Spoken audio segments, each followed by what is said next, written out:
Welcome to the Horror Hangout podcast where film fans watch the best and worst horror movies of all time and talk about them. My name is Ben Errington, and today I'm joined by a very special guest. Sam Carter is a writer, director, and the creator of Satanic Garage Management, a feature-length splatter comedy. Welcome to the show, Sam. Hello. Hello. Hello there. How's it? How the devil are you? I'm bloody great, thank you. He's How are bloody you? great. I will just a disclaimer: no Andy again this week. It seems like he's averse to trauma films. I would say he's for some he's always got other plans when a trauma film comes along. I'm lying. I know he's a fan. He's living it up. He's in Berlin. So we miss you, Andy. But we'll see you. We'll see you next week. He's going to watch the film as well, I'm sure. So we can find out next week what he thought of this week's movie. But yeah. A bold choice. This was a film that when we first met at Screams by the Sea, when we said to you about coming on the podcast, you mentioned this film then. Mm, Was it always the film you wanted to chat about? Get the opportunity to chat about? I think so. I discovered it and became kind of obsessed with it. Yeah. Um, yeah, it's one of those. I'm always looking for hidden gems, really low budget films that are ambitious and are actually entertaining. Mm. Because you watch a lot of films that have amazing titles, maybe a couple of good effects, that are just generally a chore to get through. And this was kind of the opposite. This was like the perfect hidden gem film for me. Oh yeah. Um, It's definitely not a chore to get through. It's no, it's non-stop. It never stops giving, I would say. no. But as I said, I was aware of this film because I think it popped up on one of the In Search of Darkness 90s documentaries not that long ago, and I think the most fascinating thing was that it was one of the members of the Stooges in Yes. the film, which is really random because it wasn't Yeah. like, oh, him, yeah, I've seen him in loads of stuff. It wasn't like that. It was like, oh, that's a random choice. Yeah. Yeah. I watched the film a fair few times before I even sort of knew that at all. Yeah, But yeah, the Stooges are a little bit before my time. Um, yeah, I know a few songs, but yeah. yeah. You know the ones that are important, but it is just a bit of a random sort of like casting choice. But yeah, the effects are insane, next level. I mean, pretty good in places, pretty bad in others, but I don't think it ever really takes you out of the film at all, does it? No, I think some of the more ambitious ones are really good, but then there's some like really simple ones where they just kind of cut corners, like severed hands, where you just have like a piece of cloth wrapped over a Yeah, yeah. hand with blood on. It's really obvious. There's definitely a reverse shot of like a pile of chili just like going under a door or something like that. Yeah, there's a lot of chili. Yeah, but I think they probably the chili gets sucked under the door. I guess they reversed it and maybe like shot it under the door. What God what does knows. it do for you as a filmmaker, as somebody who's like making or has made a low budget film, and you kind of like watch a film like this? At what stage did you discover this film of when you were making your film? Was it like at any point, or was it before the film you started It's on? probably sort of midway because we've been in the process of making our film for like 3 years. I Yeah, probably discovered this like a year and a half ago, I want to say. And my sort of rule with making our film was like, no matter what you want to do, no matter how ambitious it is, just find a way to do it, even if yeah, it looks like toy cars or it looks like whatever. Somebody's going to have fun watching it. You know, me, yeah. I'll have fun watching I it. mean, Hopefully, because someone else. me, when I see film effects like that in a film, I laugh and I like kind of go, oh yeah, yeah, that's great. It doesn't make me go, what a bunch of amateurs. I kind of always Sure. go, oh yeah, I mean that was good. Like I paused a couple of times on a particular stop motion scene in Mm. Frostbiter when the the Wendigo was like holding on to a guy like a little doll and it like flings flings him away. But I love that stuff. I think that stuff is great. So did you find yourself like pouring away at each shot of this film and going, I reckon I know how they did that now. Um, Not for a lot of it. I mean, a lot of it's quite basic, but done well. You've got like puppets, stop motion, which is not basic, but it takes a lot of time and skill.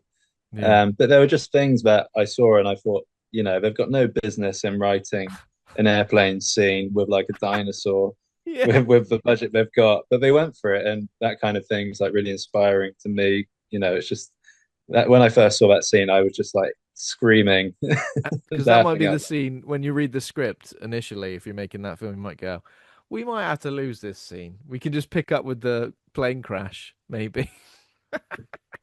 But they Yeah, but if you commit do to it. that, you're going to probably have to lose every scene. Yeah, yeah, you're right. You're right. Of course, we will get into Frostbiter, Wrath of the Wendigo, in great depth. But let's talk about your film. So let's talk about Satanic Garage Management. We mentioned it very briefly at the top of the show. So currently, you're in post productions. The phase of post production. 3 years the journey's been. Is that right? Yeah, from when I started writing it, and then we were shooting over the span of about a year and a half, Mm. and then it's just been in the editing process, and it's been in sound design now for quite a long time, which is one of the biggest jobs. But that is very almost finished, which is great. Uh, yeah, it's been a long ride, but it's coming to an end. Long It's old kind of process. What can you tell yeah. us about the film without obviously giving us every minute detail? But what can you Hmm. share? Well, it's definitely. I don't think anybody's seen it before, which is good. Okay. It really revolves around two best friends who run a business together. And luckily for me, these guys are best friends in real life. Okay, that's So handy. yeah, Chemistry's so good. it's yes, exactly. So they've got a natural chemistry which I've exploited, Mm. and it's really about them getting trapped at work together in hell for eternity. Oh no. We've all Yeah, experienced that, right? yeah, We, every we've all day. we've all worked a night shift. It's never gonna end. It's been 4 a.m. for 9 hours. Oh. So that's kind of the gist of it, really.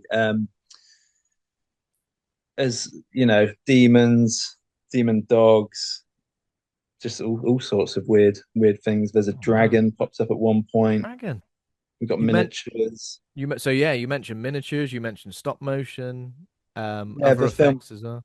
Yeah, the film kind of all builds up to this. I don't want to give too much away. A Mm. sequence with cars, and obviously I don't have a budget for cars. Um, Yeah. so we had Pixar came in.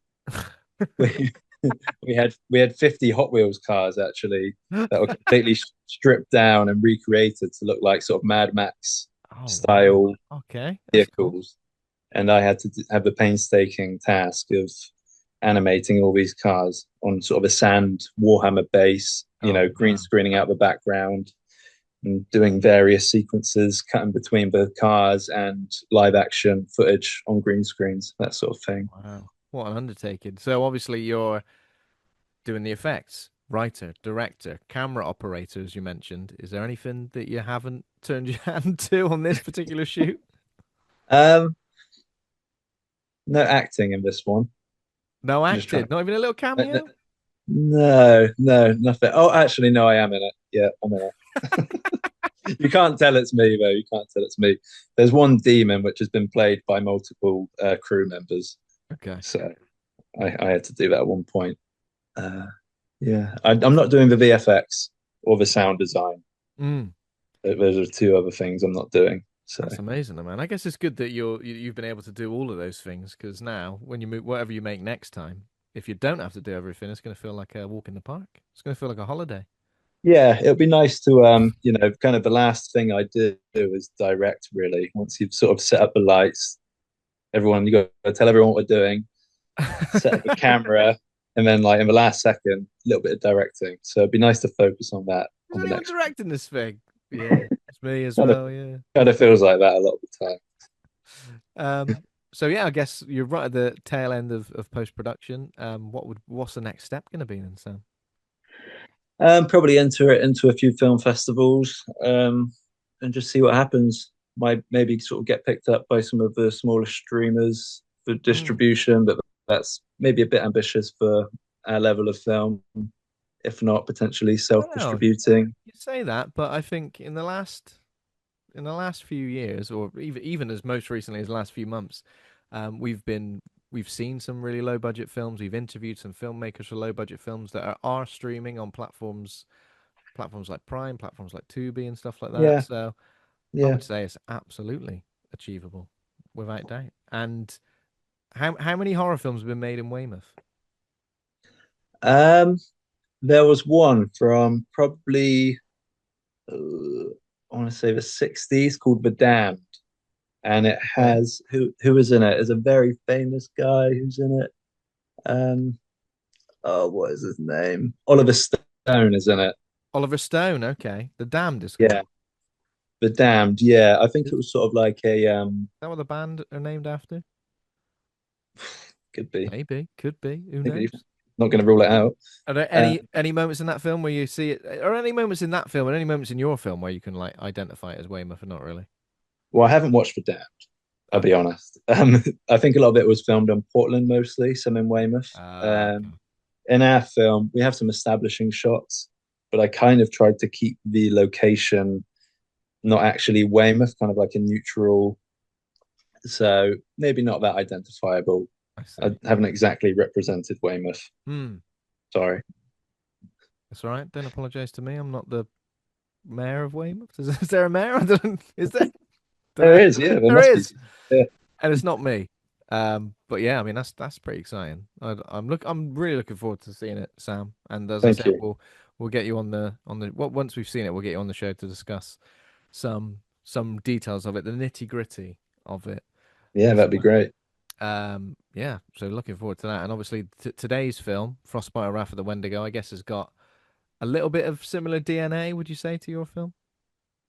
Um, yeah, I think so. I mean, with our film, the writing and the characters are quite grounded in reality. Hmm. So we haven't been as ambitious as Wendigo, but we've been quite ambitious with our set piece scenes. But there's definitely sort of a DIY sensibility that kind of runs through. You know, they obviously had full creative control. Nobody was telling them what they couldn't do, and Yeah. we've kind of had the same. The cast have only told me sort of once or twice we don't want to do that. So, Oh, have they? Oh my God. How did you react to that? um, You'll do as and I bloody say. I'm the writer, director, VFX guy, editor. I'm doing it all. yeah, but no, there were some things that even I sort of made everybody shoot and was like, yeah, we can't use that. Our special effects guy wasn't available on the day, so I've tried to do it, and it's not good. Oh yeah. Well, you got to try these things, haven't you? You got to Yeah, give it a shot. mm, I mean, the only reason I said about similar DNA was just because obviously you mentioned the stop motion stuff, and I guess sure. like some of the miniatures and things like that. Obviously, all effects in this film are practical. Yeah, Um, and they've got differing effects. They've got differing final reactions, I guess, to everything. Like sometimes things look super great, sometimes things don't. But yeah, overall, I think it never ever takes you out of it. I think so. The thing with bad effects that usually affect takes me out of it is when something's clearly got a massive budget and then they'll have something just like really, really questionable in the film. I think yeah, when you're watching something low budget and it's got an effect that looks low budget, that's kind of to be expected, and yeah. That's what you're there for. it's what you're there for. It's what you've signed up for. Yeah. Um, so with Frostbite and Wrath of the Wendigo, so this film was distributed by Troma, wasn't it? So it wasn't like a Troma made film.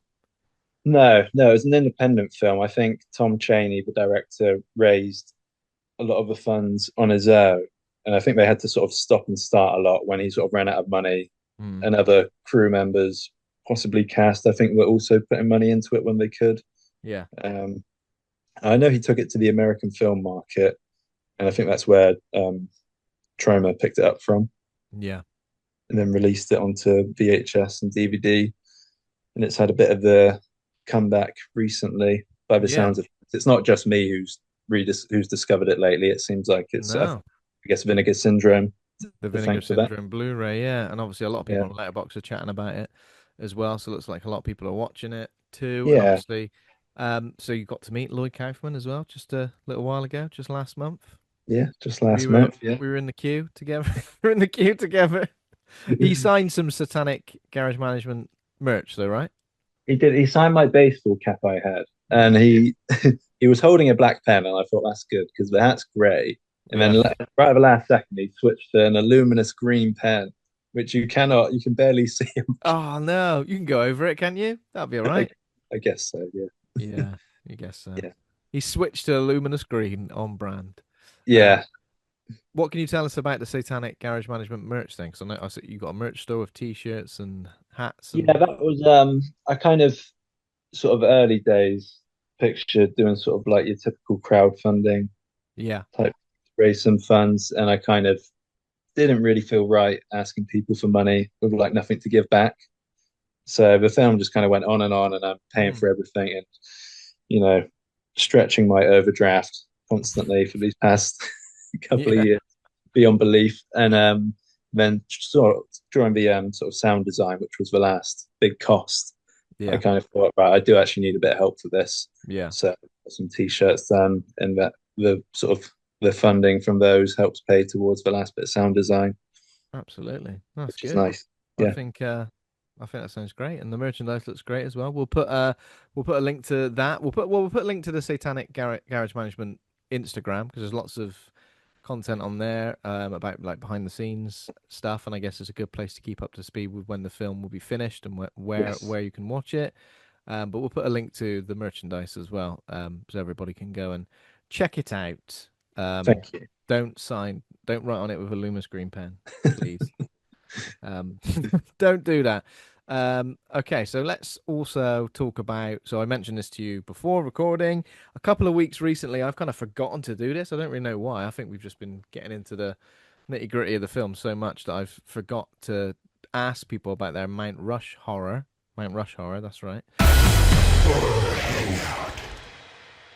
So I guess it gives our audience a little bit of a chance to understand you as a horror fan, but also you as a creator as well, I guess. So do you have four? So it doesn't have to be directors or actors or films. It can be a mixture of that, or you can kind of really put anything you want up there. Anything that can be immortalized in the stone.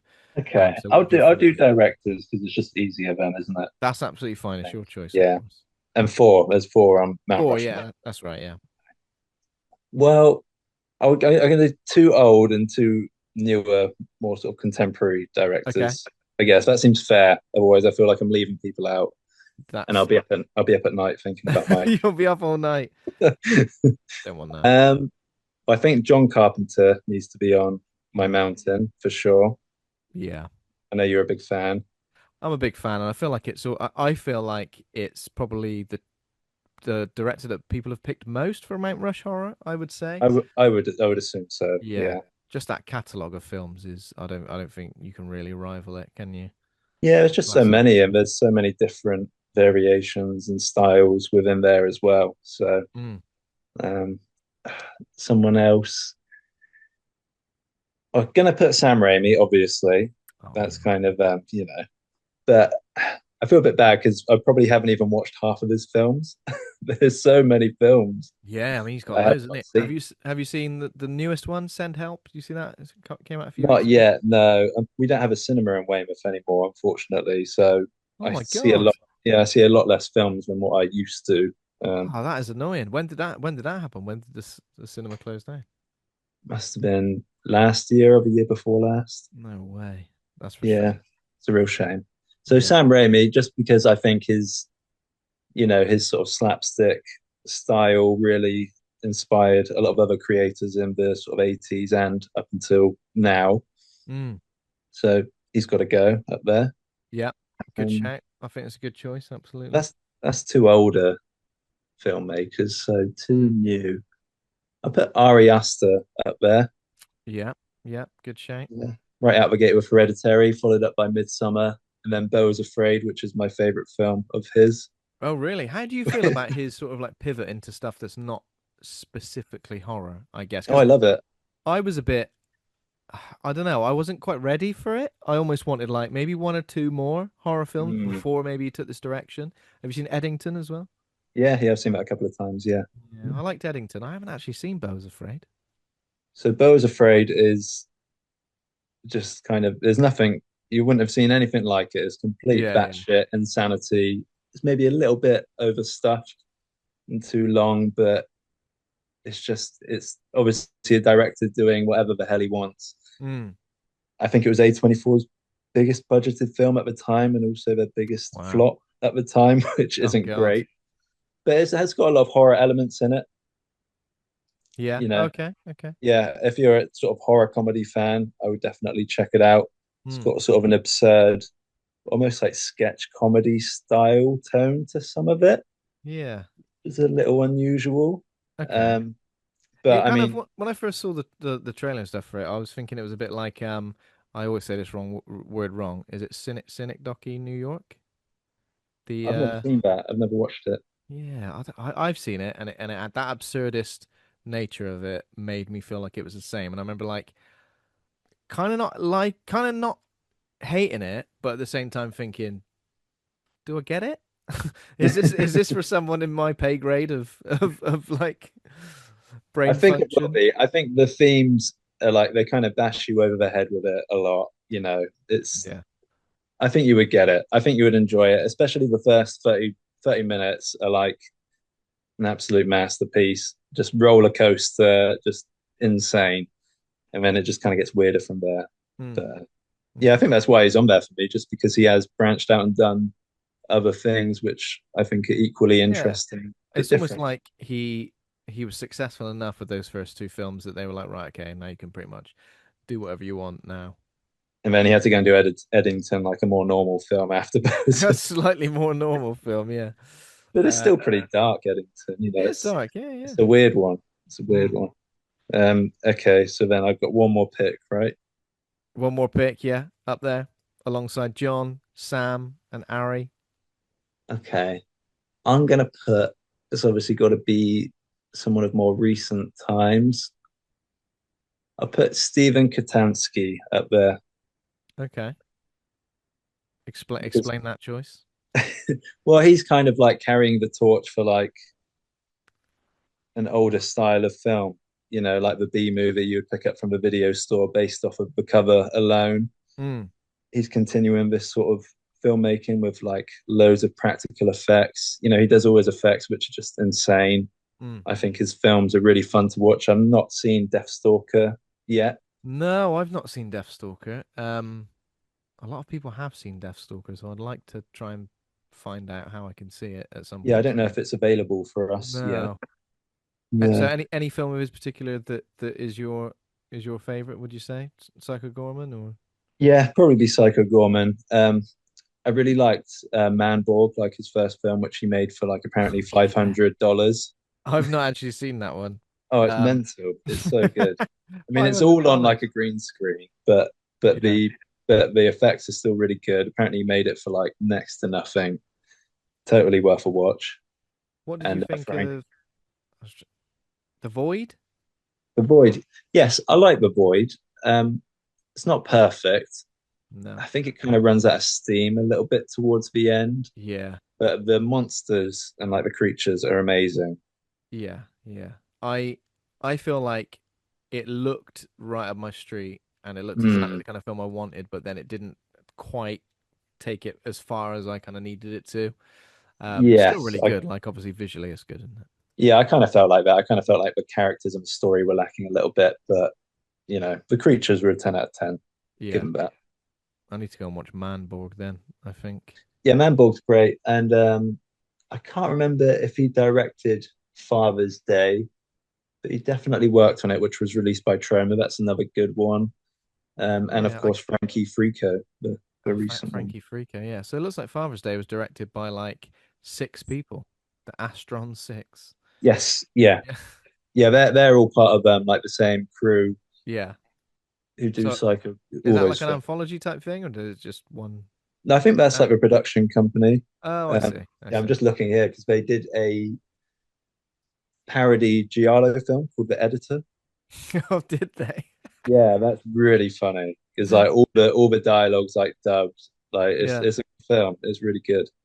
I I definitely need recommend to that. watch that because I do like Shallow. So to see a spoof of it would be. Oh wait, yeah, I recognize that. I've not seen it, but I recognize that poster. I thought Yeah, that's it's good. It's good. yeah. But so I'd Okay. say that's my Mount Rushmore. I tried to have a bit of a variation of different Yeah, yeah, and I guess as a filmmakers. filmmaker yourself, having four filmmakers up there kind of makes sense, doesn't it? But Yeah, I like to think Sam Raimi's been chosen before because I think that's a always a good choice, especially like with his his the way he's kind of like obviously inspired. today's film as well. His Yes. filmmaking style. I will say, Send Help. I will mention is I've mentioned it on the show before, but it's got a couple of Raimi-isms in it that I didn't Okay. expect. Where I was a bit Yeah. like, oh shit, I didn't expect that. I reckon maybe two or three moments. So I think for a Raimi fan, it's worth it, even just for those. So Was it an 18? Was it good gruesome? question.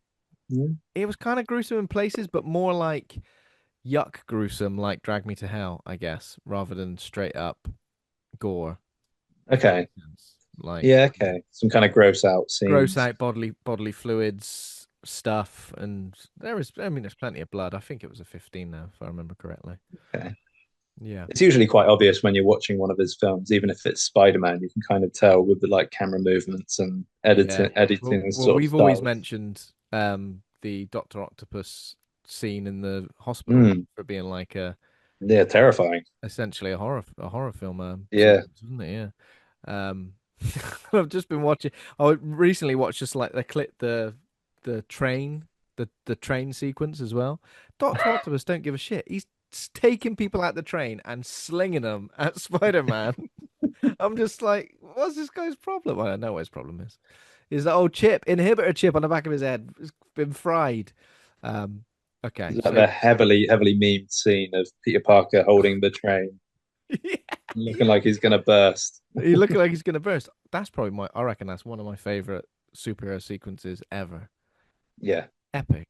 Stopping that's the fair. bloody train. Like you really do feel the tension and the stakes are so high.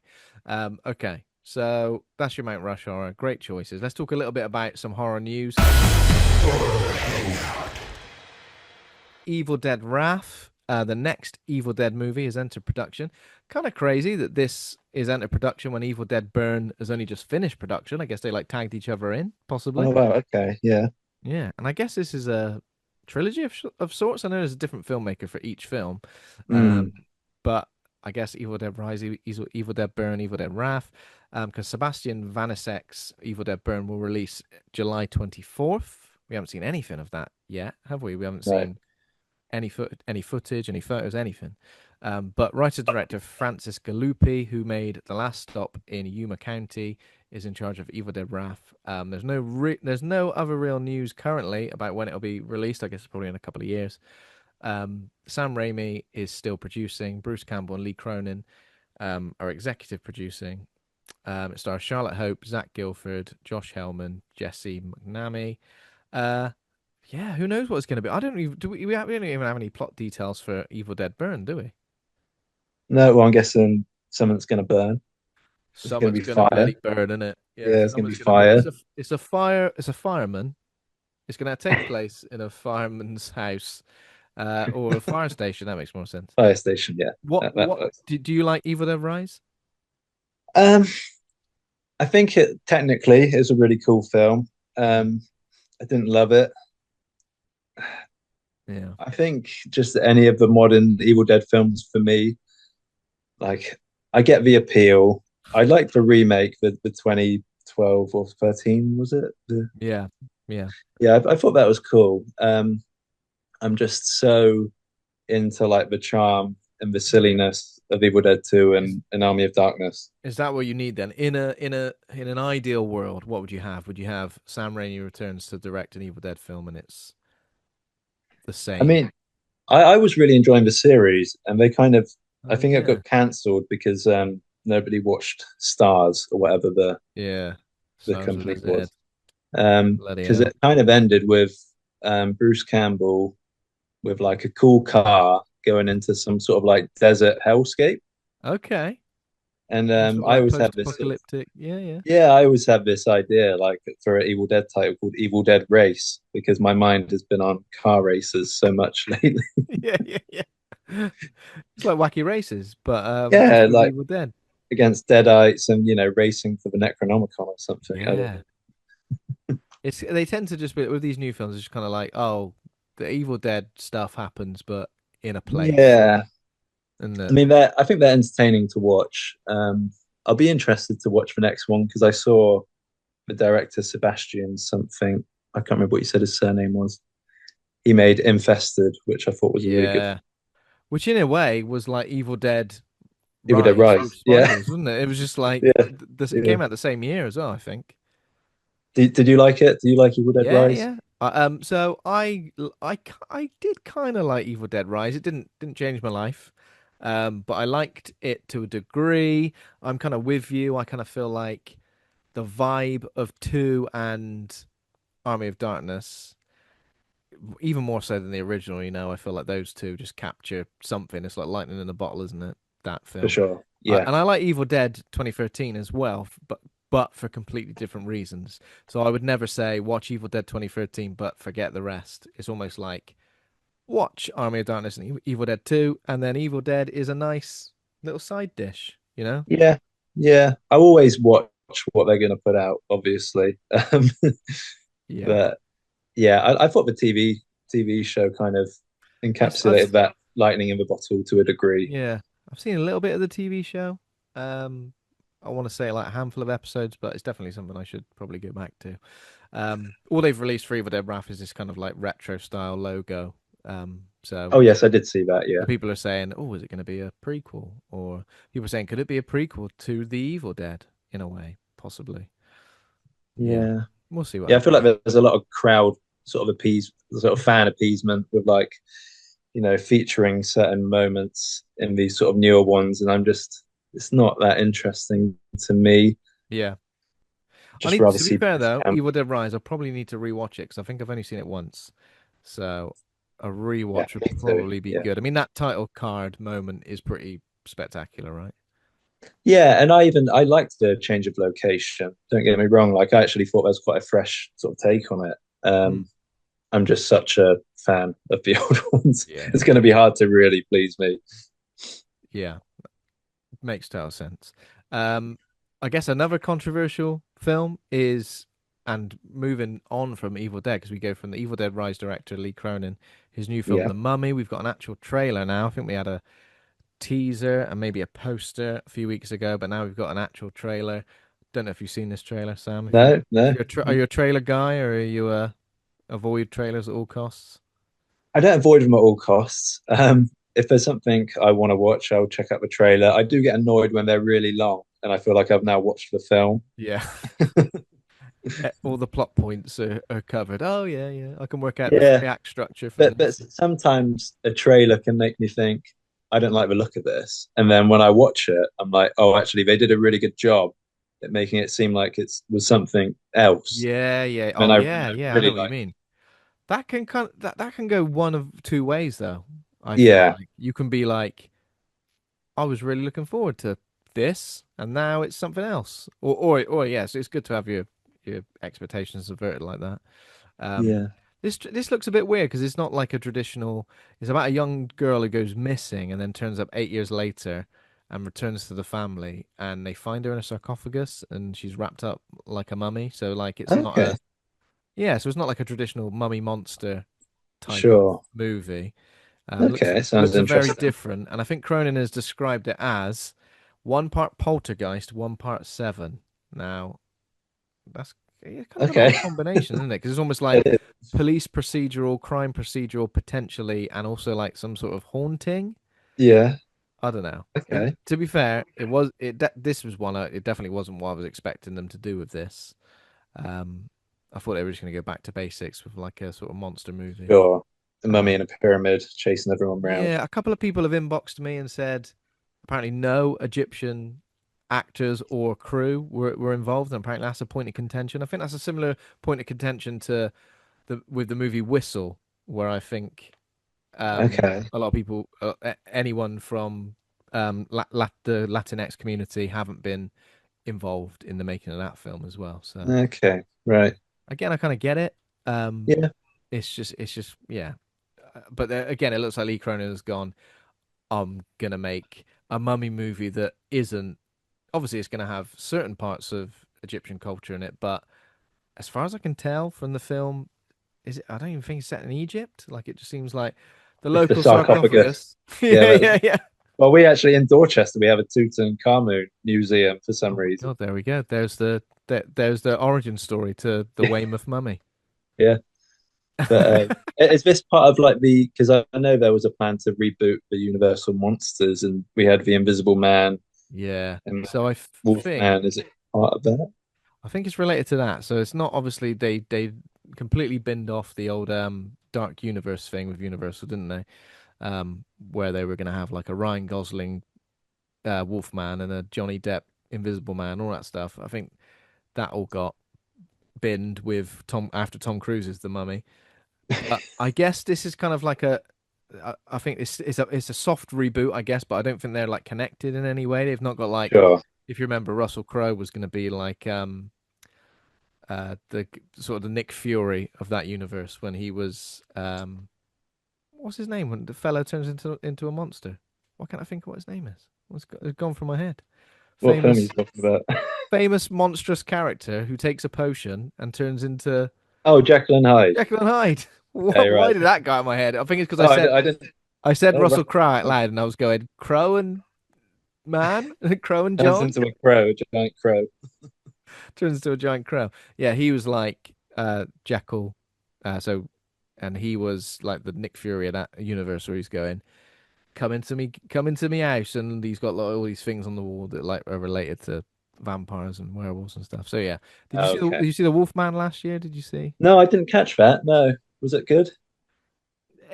It was Yeah, I kind of heard it was meh. it was okay, but I think one of my problems is I'm getting similar vibes from this, The Mummy. Hmm. So The we shall Invisible Man see. was so good. It's yeah, Invisible Man was so good. It yeah, was, wasn't it? Yeah. It was super yeah, it really creepy. worked. I feel like it was a great story of like domestic abuse as well. Like it was a really like Yeah, it's a really great. well functioning film. It was yeah, actually genuinely sort of unsettling. You're kind of looking at the screen, wondering where he's going to come out from, and half the time nothing happens, but you're still looking. Yeah. It It was was the good. one of probably the most shocking moments that I've kind of had watching a film in a cinema was the moment in the restaurant in that Oh, film. but yeah, Yeah, that was yeah, insane. yeah. Absolutely insane. I rewatched it and I completely forgot about You that forgot moment. about, oh Oh yeah. yeah, yeah, it's still got me. Really got me. So good. Um, okay, and the last bit of news I've got is related to friends of the show, director Jake West and Aaron Truss as well. Nucleus Films are releasing a limited edition 4K Blu-ray release of Razorblade Smile.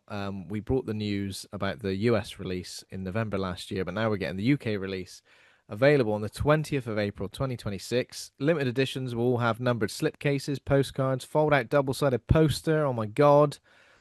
Um, I'm definitely going to be getting hold of this. Have you seen Razorblade Smile? Do you know much about Razorblade No, Smile? I know nothing. I've not heard of this. No. Right. So I pretty much tell anyone who listen about Yeah, Razorblade Smile.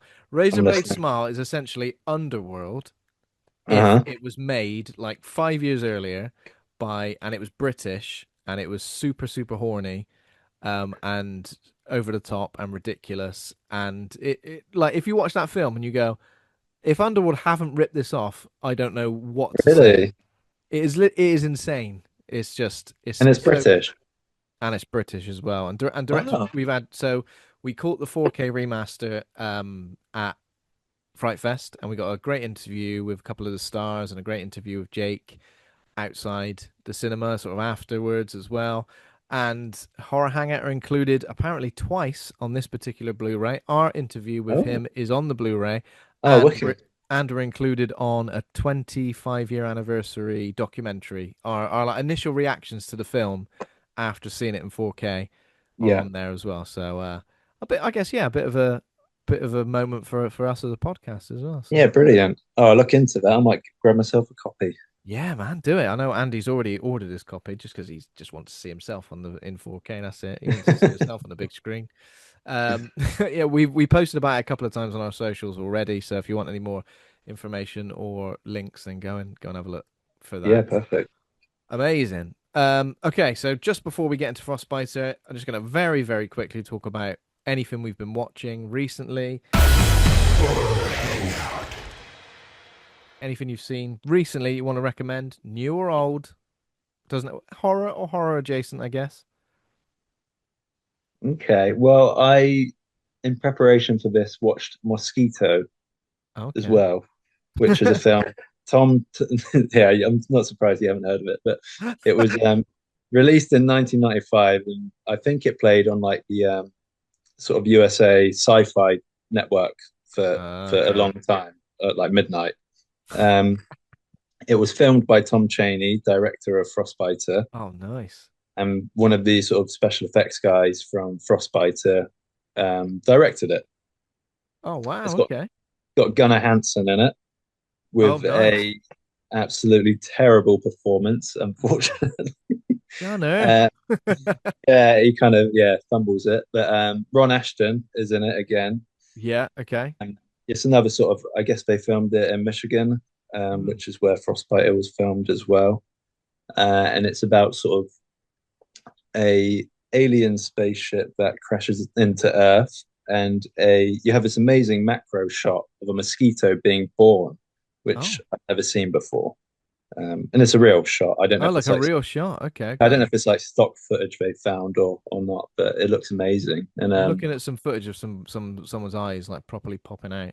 yeah, there's some amazing practical effects. Yeah, and this mosquito bites the arm of a alien, which is in the wreckage Oh no. of the of a crash, and then you have these 6 foot huge mosquitoes terrorizing a Oh local my town. God. Yeah, I definitely want to watch this. This feel it's really good. It's amazing sequences. I feel like this is the kind of film where pretty much as soon as we finish recording this podcast, I'm gonna have to go and find have to go and find it and watch it. It is good. I would recommend it if you can find it. I have like a German Blu-ray of it Oh, for you some do? reason. I think it might be on.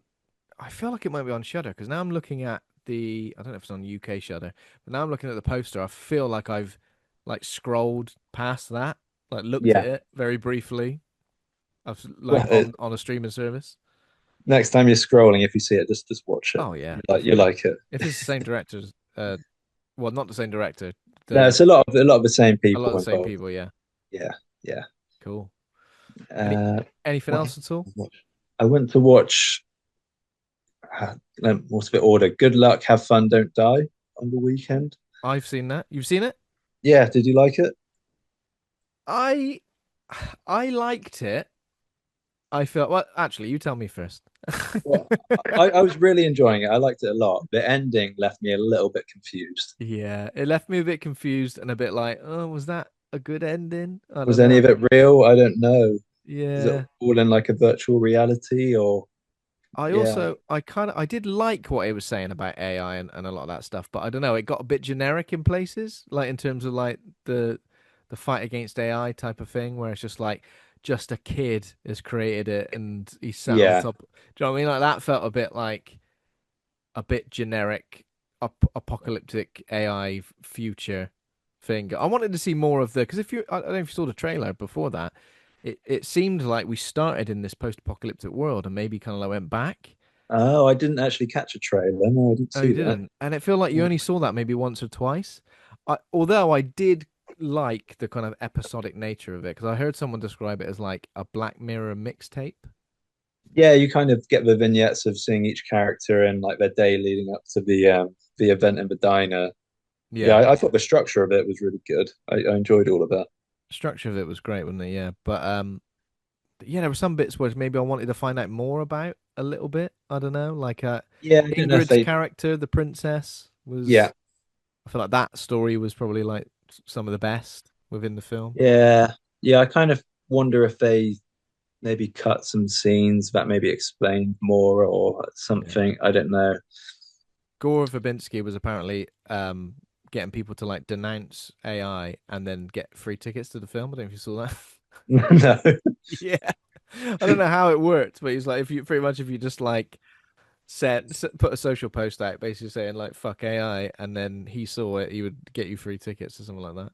Oh man. And I think there was some screening in the US where like they were playing like an AI short film in front of it like Oh really? completely like accidentally I guess, Yeah, and they yeah. managed to get it boycotted as well apparently. Okay, brilliant. Yeah, I mean Sam Rockwell was great, wasn't Yeah, I mean, yeah. And anything he's in, is going to be good to a degree just because he's in it. he? Yeah. Um, but yeah, no, I liked it. I just, yeah, I kind of felt the ending. I was just had Yeah, more questions than anything. I was thinking it was a bit like a goofy 12 Monkeys. I've not seen 12 Monkeys. Oh no, similar No. similar time travel sort of Okay, set up, less like anti-AI, but more like someone's traveled back to stop a thing happening. Um, sure. oh man, I know definitely. Brad Pitt's in it, isn't he?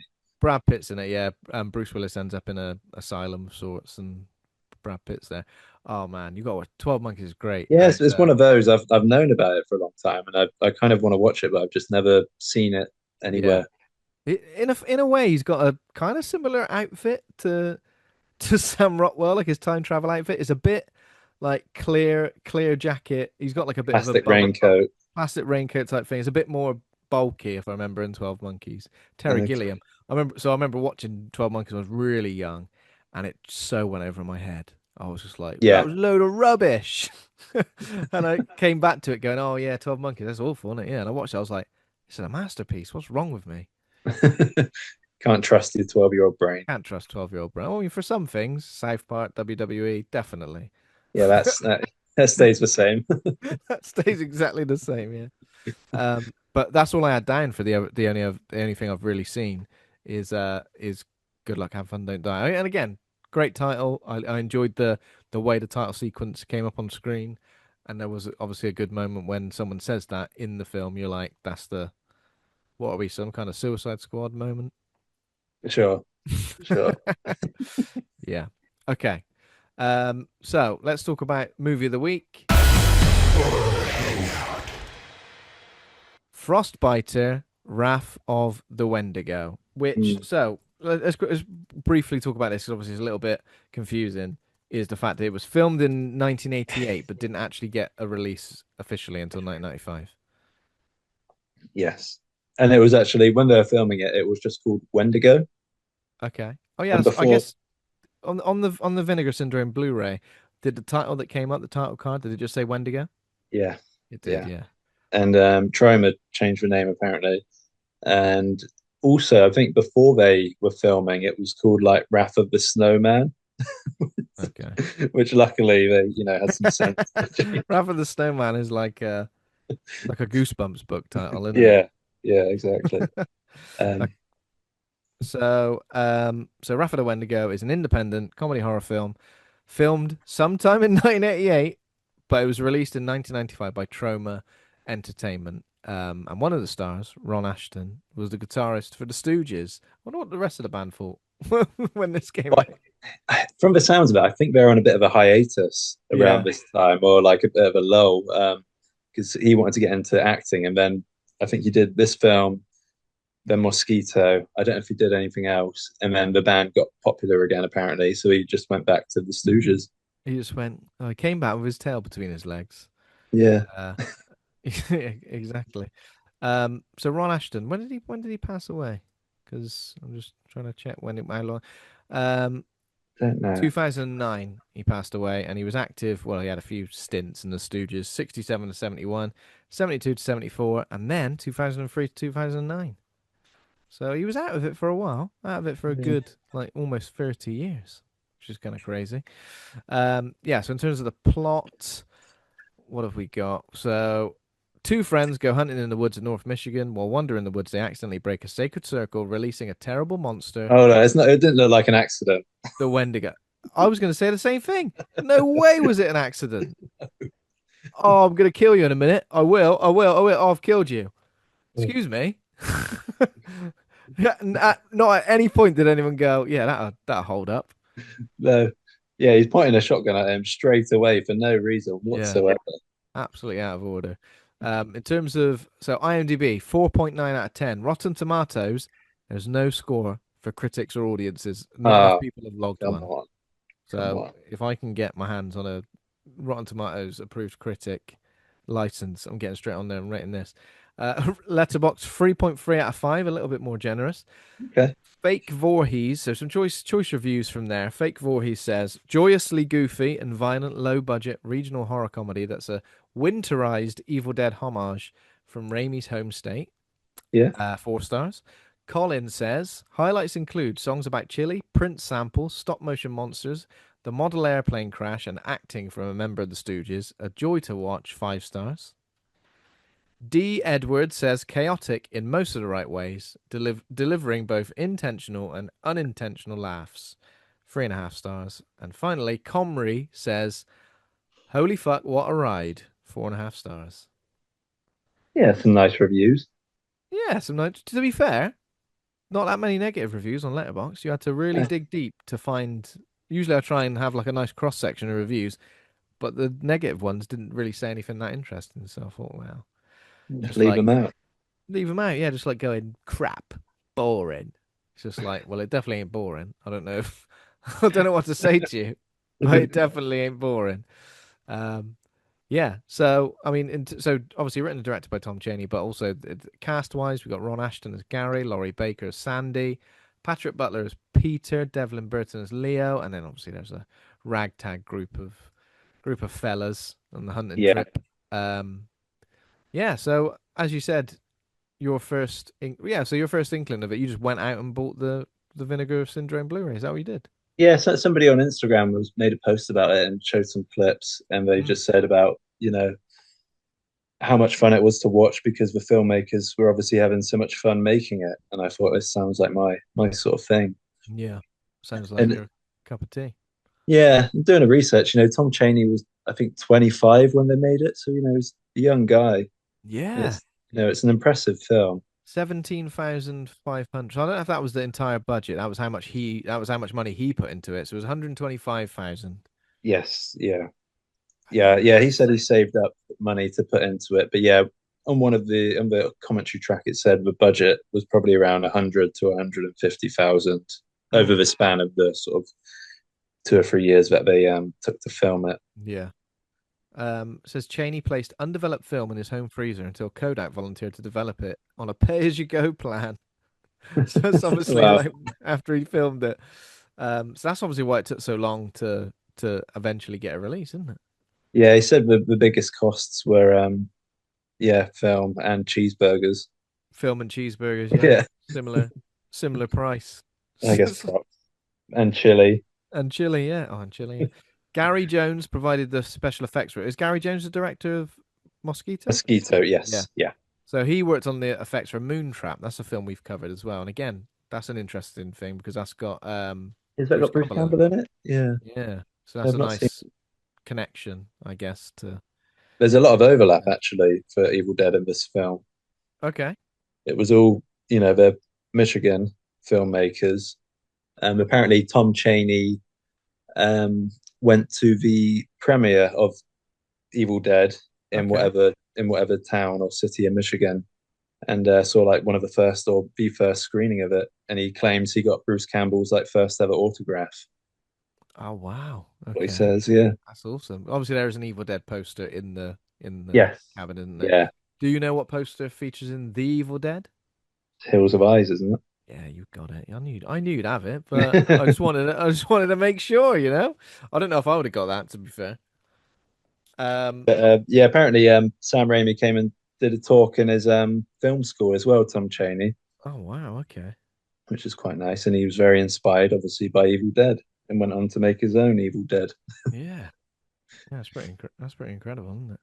Yeah, So yeah, shot primarily in southeast Michigan, in particular on a hunting cabin set built inside an old schoolhouse. Okay. That's interesting, isn't it? yeah, you can see the walls, can't you? Sometimes when you're Yeah. looking through the window, you can Yeah, just see yeah, the yeah, light. yeah. You can exactly. Yeah, and in terms of the soundtrack, so there's a couple of songs about Chile. There, it samples Prince, isn't it? Because what is it? The first couple of seconds of, Oh, um, really? well, yeah, it's the first couple of seconds of a Prince song, isn't it? Like I was Or in thinking, the Chili song? no, like a little bit earlier on. I can't remember what moment it was, but I was like, surely I haven't got the rights for this, and then that was it. So I'm assuming 2 seconds of a Prince Uh, song is absolutely fine. I didn't clock that. I can't remember what song it was. It's like, What did you think yeah. of the opening, like the theme, the score, the like original theme? Yeah, good. I love an original theme in a film. We interviewed the filmmakers of a movie called Plankenstein recently. A killer surfboard. Yes. Um, and that had a theme song and a closing theme. And I feel Okay. like it's a lost art, I would Yeah. say. Yeah. Totally. Satanic Garage Management got a theme. No. You got, still got a bit of time to be working on that. You've done We got a enough, bit of haven't you? time. Yeah, we could rustle something up. You've done enough. You've done enough. Have a rest, Sam, Yeah. for God's sake. Um, so yeah, how do we begin this film? So obviously, one thing I will mention, the title card of Wendigo appearing, I guess in a alien-esque letter by letter sort of scenario, takes bloody ages, doesn't Yeah, it's got it? great music, but I love the music. The music's fantastic. And Oh then yeah. with the Guardian, this leathery old man. Yeah, I mean the leathery old man, I would say, looks like you know, like when Johnny Knoxville dressed up as an old man in Jackass, and you're just like, how would anyone ever fall for that as being Yeah, as being an old man? But what's he doing? He's writing. What he's is he writing? writing his the rules of the Wendigo, The his rules of skull Wendigo. circle. Yeah. If you break the circle, the Wendigo will be released. Yeah. So it's made up. It's a mystical barrier around the gateway between worlds, made up of the skulls of the creature's victims. But this has cursed him to remain as the guardian of the portal, should the circle ever be broken. I'm assuming for bloody hundreds of years because It seems like he's been there a long time, doesn't it? he's absolutely sick of it. I think when these things happen in films, you think he must have overcome so much, and in the end, just a shotgun has done Yeah, him in. two drunk guys come up and just blast them away for no reason whatsoever. Absolutely no reason. Like they're on a like what are they trying to achieve? But Like they're but he looks his face is like it's an accident. Ron Ashton, he shoots a skull, obviously releasing the Wendigo. When he points the gun at the guy, and then the gun fires, and he looks surprised. oh no, the gun's gone off in my hands. Oh, that's If a you note shame. later on in the film, when he turns up at the cabin, he blames it on his friend. Yeah, He says his friend went nuts and killed a guy. and his friend's dead at this point, isn't he? So is that Yeah, right? his friend gets killed by the you see a giant hand crash through Yeah, the window. I love that effect. That's really cool. yeah. Big So hand. I didn't know how to do that, but so in a way, blaming someone who's dead, like victimless crime, isn't I it? guess. But he seems pretty guilty when he encounters a hunter later on in the film, Oh yeah, blathering on 100%. about it was an accident. It was a bloody accident all along. Yeah. So yeah, they're obviously hunting in Michigan, and they're just like, oh, there's a keep out sign. There ain't no private property while we're here. We're here. Um, oh, offense is it? We all know someone like this, right? We've all hung out with someone like this, maybe a little bit older than you, probably like 2 months older than you, not even that much, and they walk around just kicking off about all these different things, and you go, yeah, yeah, do it, do it. A fence ain't gonna stop us, is it? And he stomps the fence down like an absolute crazy, crazy hard nut. Um, and yeah, and then they come across poor old the Guardian's cabin, and he just goes, "Sling your hook." He's got an eye patch and everything, and as Yeah. you said, he gets obliterated. How do Yeah. you feel? How do you feel about the effect of him decomposing, deteriorating, vanishing? I mean, it's not the best stop motion No. decomposition I've ever seen. I've seen a few, but Mm, it's good. I enjoyed it a lot. And Tom Chaney, the director, actually did that himself. okay. Um, and then I love when the skeleton reanimates and you have the puppet skeleton attacking them both. That's a really fun bit. That's always good, isn't it? I think Yeah, when someone attacks someone and you can see the actor physically propping it up so it attacks him is always fun, I would say. yeah. It's just something Always. about a human being wrestling with a skeleton. I always enjoy watching. Yeah. Why are skeletons considered so terrifying? Like, they got nothing to them. You just pull it apart, can you? You just pull it apart. Yeah, you Yeah. would. Come on, get on with it. So yeah, we get this decomposition effect. Lovely guardian. He's biodegradable after all. Yeah, I don't know why. I don't know why he does that, but Yeah. So are we assuming that it's the spirit of the Frostbiter or whatever is possessing the skeleton at this moment? I think that's we're gonna have to assume that a lot throughout this film. Mm. There's a lot of Raimi cam going on at this point as well, isn't there? Yeah, Ron Ashton sort of glides across the room Yeah. at one point, and the camera's following him, and he's sort of going, "Oh," Oh bloody hell. which is a lot of fun. Yeah, yeah. It's definitely a lot of fun. And as you said about the giant hand reaching in, is that supposed to be the Wendigo? It is, I'm assuming. The big blue hand. I guess so. The scale of the creature has kind of seemed all over the place at times. I can never really quite tell. but the hand effect is pretty cool. This is massive, isn't it? I'll tell you what, It's though, big, yeah. it is massive, and the way it's kind of built, almost like centaur-like, I guess is similar to the way the Wendigo and the Ritual looks. Yeah, yeah, I'd say they completely ripped off Frostbiter. Yeah, I hope they know that. I hope they know Yeah, that we know that, at yeah, I least. know. It is technically a, what is it? Is it like, it's not really a Wendigo, it's like an ancient Scandinavian god thing or something like that, isn't it? Yeah, but I think I don't even know if this film is accurate to a Wendigo or not, No, because from what I know, a Wendigo was like a mythological beast that was like to scare pioneers away from cannibalism. They would say if you eat people, you turn into the Wendigo, I believe. don't do any bloody cannibalism, will you? Why not? Yeah. It's So morally wrong. It doesn't taste great, and you'll turn into a horrible, horrible I don't creature. know. I'm not an expert in cryptids Yeah, necessarily, so who knows? here we go. So, in some traditions, humans overpowered by greed could turn into Wendigos. The myths thus served as a method of encouraging cooperation and moderation. So, yeah, bloody propaganda, wasn't it? It was fear mongering.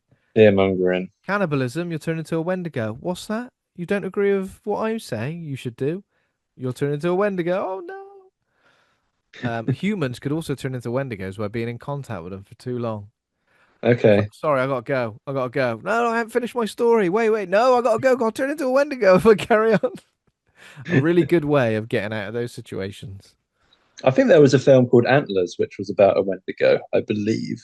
Yeah, that was fairly recent, wasn't it? 2021. Yeah, I can't I've remember. Can't remember what it looked like necessarily, but no. I think you do see it, but in my I head, I think think there's it sort was of a mixed match of like human and like animal, like a like a deer sort of thing. humanoid sort of like a weredeer, Yeah, something I like think that. that's a trauma film. That is that is a Troma film. Yeah, you're right. But it's not a million miles away, is it, from that? No. So a Wendigo, a malevolent, cannibalistic spirit or monster rooted in Native American folklore, representing famine, starvation, and the danger or excess of greed. Often depicted as a emaciated giant with ashen skin and a scent of decay. Lovely. It inhabits northern forests, possessing humans or transforming those who commit cannibalism.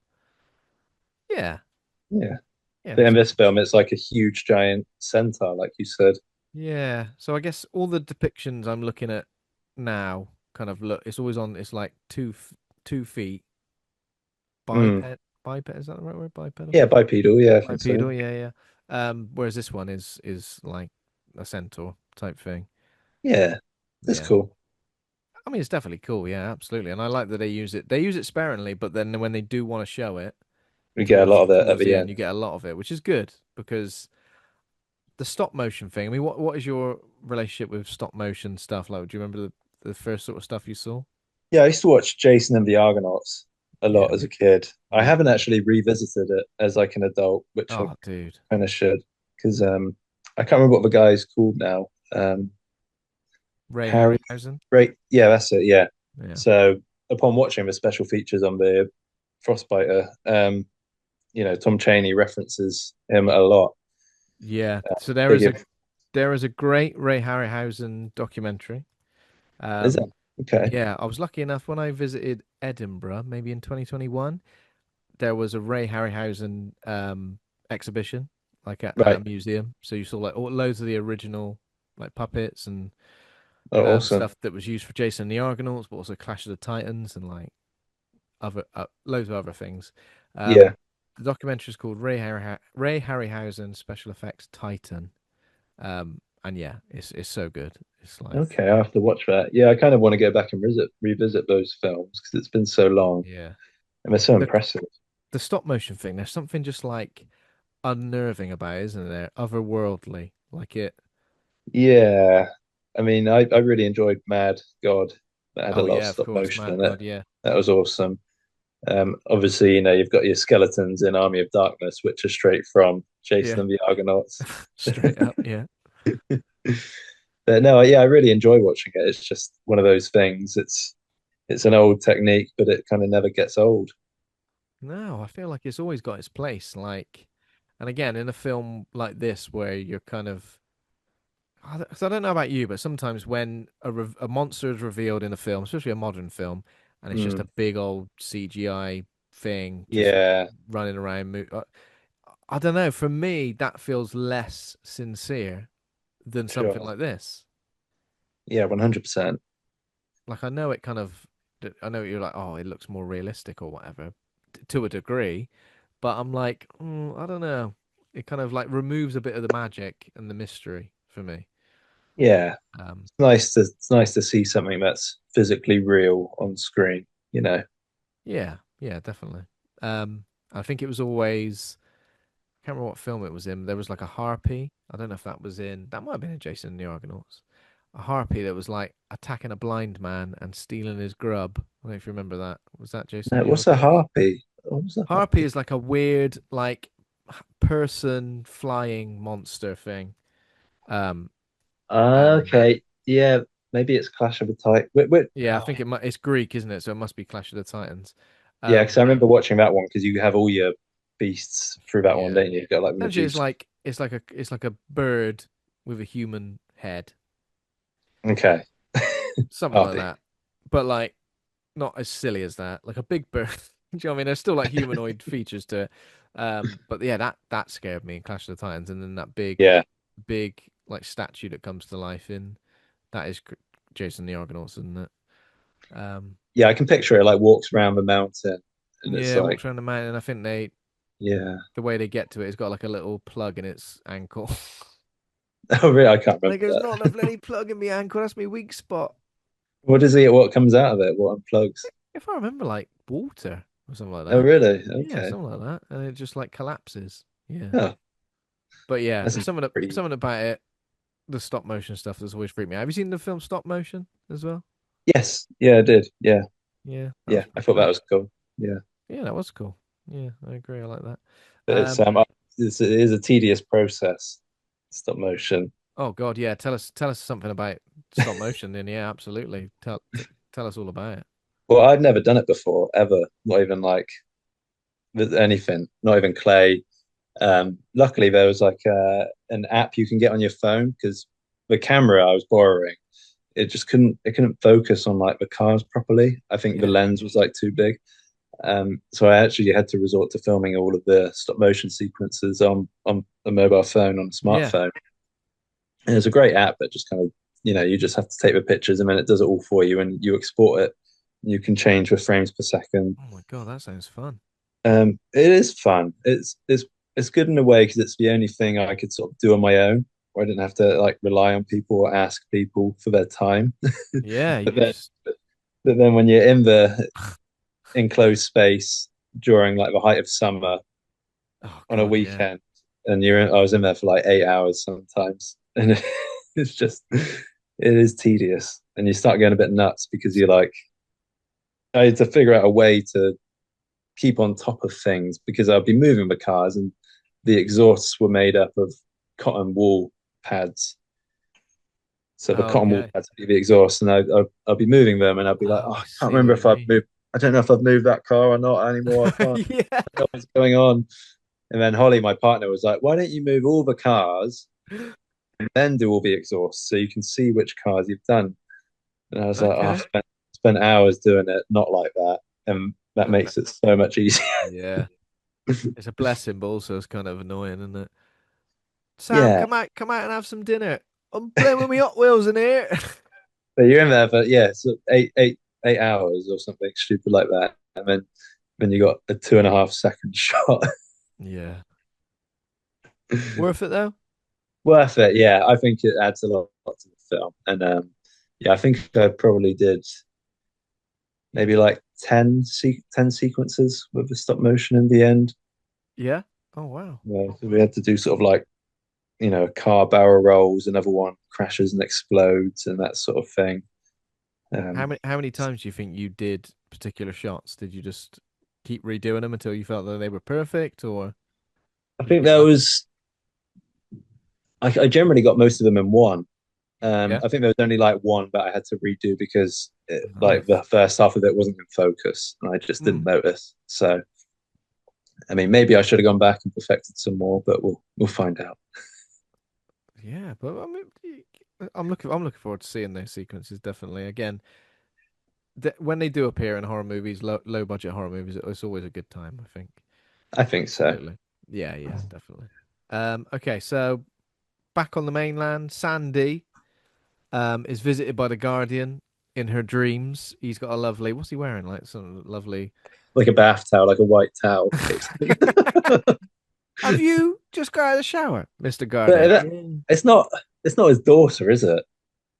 No, I think it's just the person who's been chosen as the random Just next complete person. random. Yeah. Well, it can't be that random because it's like within traveling distance. Like random would be like someone in New Zealand or something. Within 30 kilometers. Yeah, he's gone a completely random choice within 30 kilometers because Yeah. even as a spirit traveling still takes a while, still expensive. Yeah, he appears, doesn't he? Yeah. So the sacred duty of protecting the gateway, completing the circle before the creature can escape. So basically, into every generation, a guardian is born. I feel like he's been around for more than one generation now. Yeah, He's several by the looks of it. Yeah. several generations. Yeah, he's seen some shit. Maybe we get because this film does kind of end with a little bit of a cliffhanger, doesn't it? Like a little bit of a sneaky. Oh, it could be a sequel. You never know. Yeah, I think if there was going to be a sequel, we would have had it now. Yeah, we never. You never know. Sometimes, You like never people know. talking about Gremlins 3. It's been a long time since Gremlins 2. Yeah, one can wish. One can wish. It was technically 1995, not as long ago as Gremlins 2. Um, Back on the island, we meet another group of hunters. Um, because obviously, I guess this film wants fodder for Yeah, who it wants to yeah, kill off. Um, so obviously we get that we're initially introduced to like the group is like three guys, and two yeah, other guys turn up, and they introduce them to a new guy called Leo. Um, and the trio seem to be surprised by the fact that this new guy's black. yeah. That's a thing, isn't They go, hang on a it? minute. And he says, "Oh, what a black guy can hunt." And he's like, "Yeah, yeah, okay." Um, I guess what's kind of good is that doesn't become like a plot point now. No, it doesn't become a thing. No, No. they kind of brush over it and they make nice. And yeah, I guess it's a attempt at a joke. I don't know if Yeah. that's a Attempt at a stereotype. joke or a stereotype of like hunters in this region, maybe. Don't- I'm kind Yeah, I of glad don't it know. didn't become a thing and it didn't become like the punchline to everything, Yes, you know, yeah, which was definitely, yeah. which was kind of Because good. there's some actually quite a nice dynamic between the guys. They're actually quite entertaining together. Yeah, and they seem to like care about each other as well, you know, like Yeah, when one of them gets lit on fire, like his friend is quite protective of quite protective yeah, of him. yeah, um, but yeah, back at the mainland, this is when we go to after introducing these characters. Sandy shows up at Duke's charter plane service thing. I am reading a description of the plot, by the way. So yeah. That's if I cool. say certain things, it's literally how it's been written. So she wants to book a flight out to the island. Big snowstorm coming in though, but Sandy throws a load of money at the problem, and Duke flies out anyway. Um, and this is when we get In the middle of the night in a snowstorm. middle of This the night in a snowstorm. I think Sandy gets visited by the ghost of the Guardians again, doesn't she? And they warn her of Frostbiter's Sentinels. Sentinels. That's Yes. it. Sentinels. Yeah, sure. Um, and the first Sentinel is obviously what attacks the plane. How would you describe this first Sentinel? Um, it's like a flying snake or something. I don't know. It's like a dragon. A It's bloody like a flying snake, this dinosaur, guy. and yeah, it decides to attack the airplane. Mm. Um, and it's pretty funny. I really like that scene. Yeah, And yeah, for it's some good reason, scene. like the I don't know what you call the door, like the flappy door, is just open, and it's It's a just small open. plane, isn't it? That's what happens. I Yeah, don't know. So it bites the plane a few times, and then it just puts its head straight through the door and Yeah. just bites off the pilot's head. Oh, bites his bloody head off. Clean off as well. Yeah, They do. yeah, There is a nice little callback to this later. We will mention that, of course. But yeah, pops his head off. Blood everywhere. Sandy is obviously scared, as you would be, and then the plane crashes. yeah. There's just crazy jazz music blasting like really loud over the whole scene, and the I plane th crashes so smoothly and safely. If you ever so notice, smoothly. I mean, it's so just to slowly. protect the main character, I guess that's the only way of doing it. There's nothing like that. I felt like the music was so like all over the place that like it stopped really having an effect on me after about 15 minutes. Like in any other film, if it was like a plane crash set to like some sort of jazz Yeah, break beat, I might have been like, "This is weird." But at this point, I was like, "Yeah, come on." yeah, yeah. It's a wild scene. Absolutely wild, yeah. Yeah. Um, so the plane crashes, and then what happens then? I think we go back to the guys in the cabin, don't they? And some of them are asleep, aren't they? Yeah, they're asleep. Oh, you've glossed over the prostitute dead cat joke, which we don't necessarily need to get into. But Let's get into it. Let's get into it. I that didn't gloss over it on purpose. I've literally forgotten about it. So you might. it's a very Oh my long-winded. God, I remember. No, I do There's, remember now. Yeah, yeah, the story, the story. it's And to really be, good. I reacted in the same way as I would have reacted if I was there. Yeah, The same way I would have gone, oh, for fuck's sake. Really? Was that it reminds me of every conversation I have with my dad, right? So yeah. when I have a conversation with my dad, he'll start telling me something and I'll go, is it a story, is it a joke? And he won't always tell me the truth. Sometimes he'll go, Okay. it's a story, it's real life. And then he'll hit the punchline and go, yeah, it was a joke after all. Nah, waste of time. I don't mind that, but No, as long as it's funny. when it lasts like 3 or 4 minutes, I do feel a bit put out where I go, I was kind of invested in this situation. It's not real. And now it's not, it's completely not real, yeah. But yeah, I like that. I like that bit.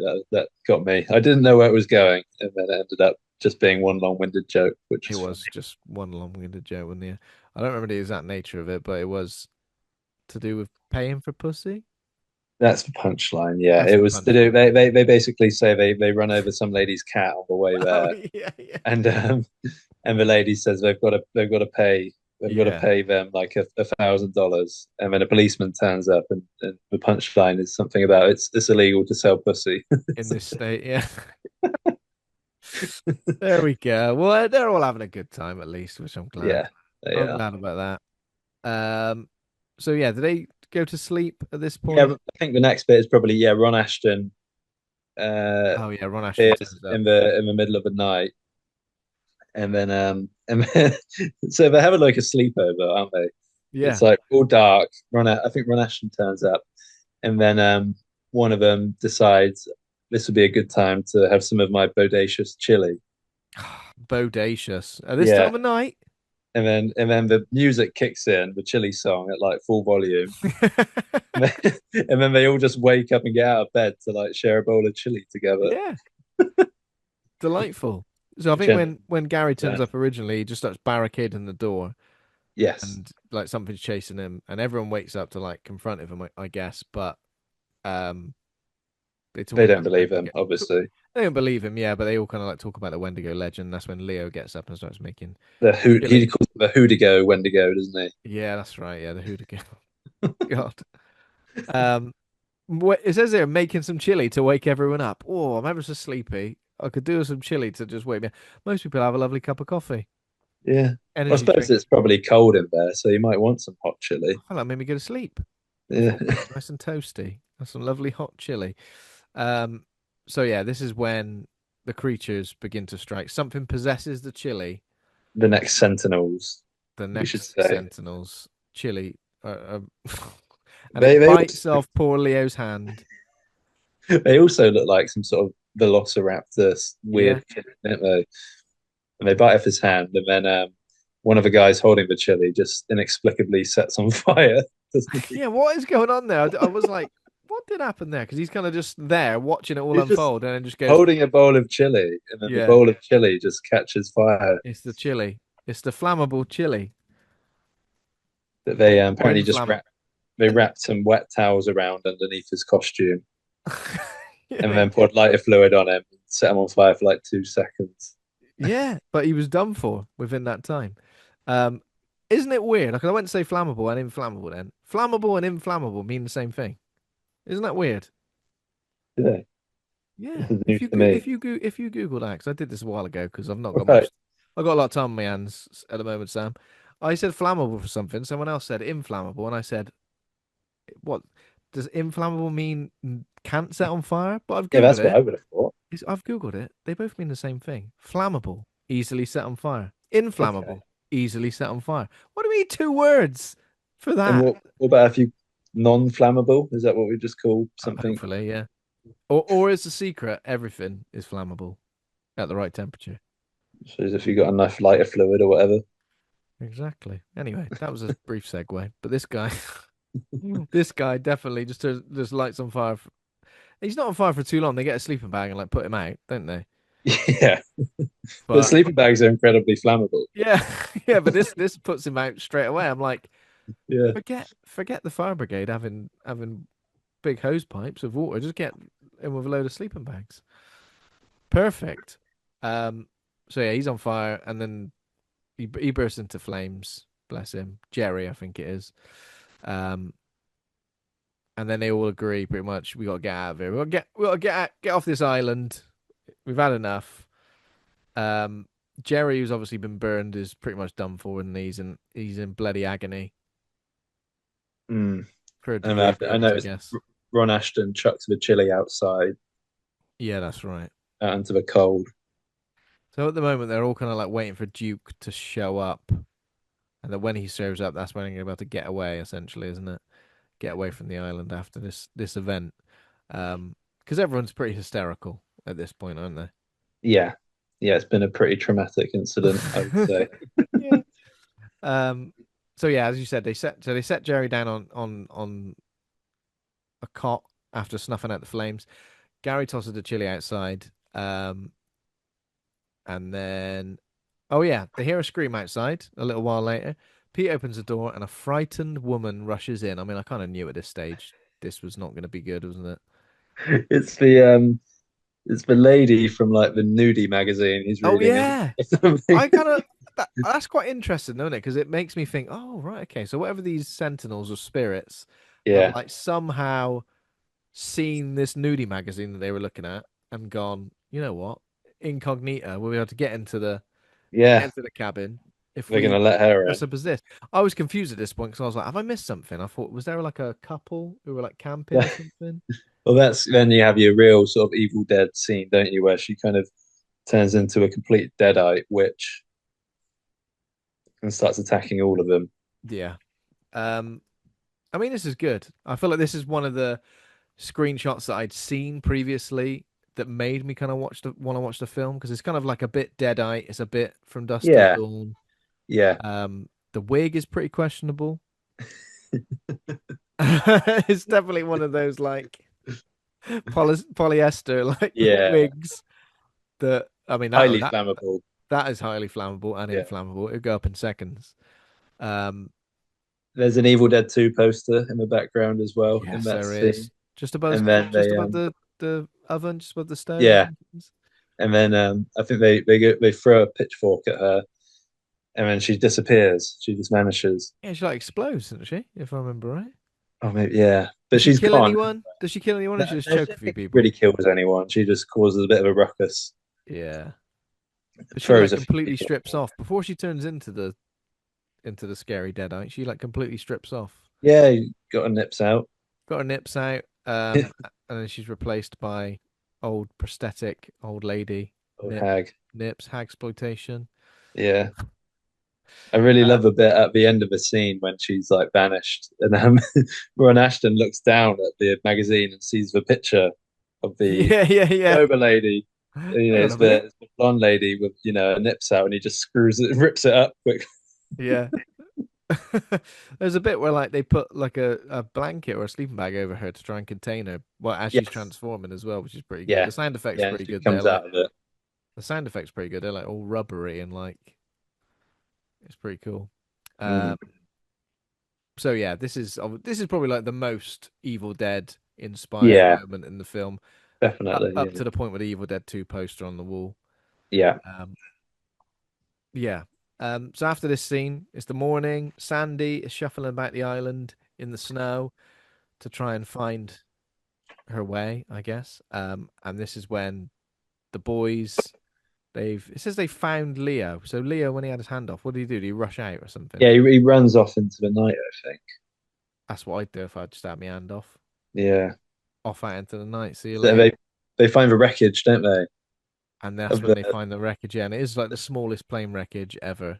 apparently some of those parts were from Tom Chaney, the director's car. They were just literally taking parts off of his car to Yeah, put this in looked this. like a plane. I mean, it's good. I mean, I like the in. It's quite ingenious how they would do that to make it And look then like you've got that. the headless pilot starts attacking her, doesn't Oh he? my god, yeah, that's outstanding, though, isn't it? The old That's not that's not a good effect. it's not a good effect. That's just a man with a head with like a pancake on his head. Yeah, Um, so yeah, they find the crash plane, Sandy's blood trail. I think yeah, they're hoping it's Duke because he's their ticket out there essentially. Gary and yeah, Leo go and see. Tony checks the plate for a radio because he's like, "Come to Papa Radio" or something like that.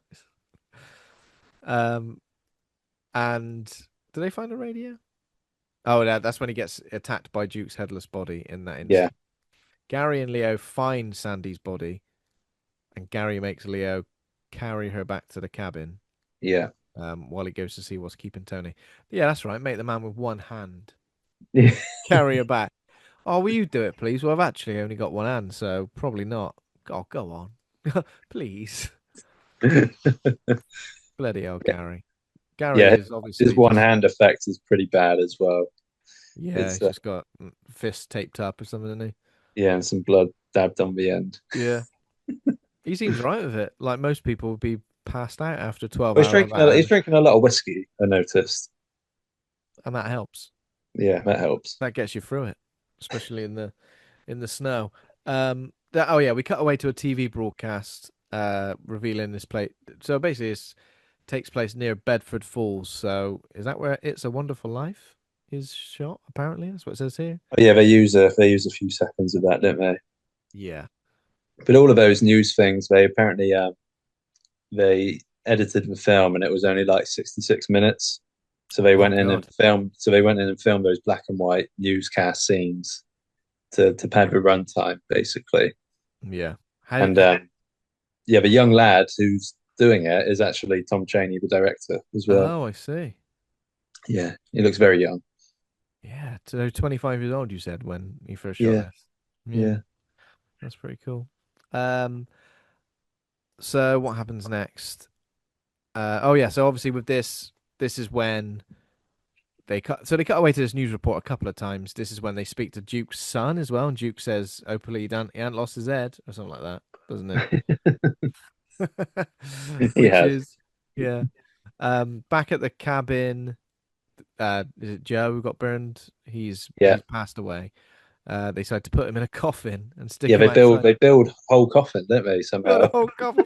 I honestly feel like if you're in this situation, this would be one of the things you go, can we just, I don't know, maybe not do that? Like, I don't know, build a weapon or something like that, or barricade the door a bit better. Now, build him a coffin. It's what he would have wanted. Yeah, Um, it's almost like to preserve him, I guess it says here. Uh, Everyone gets back to the cabin, try and figure out what to do with no way out.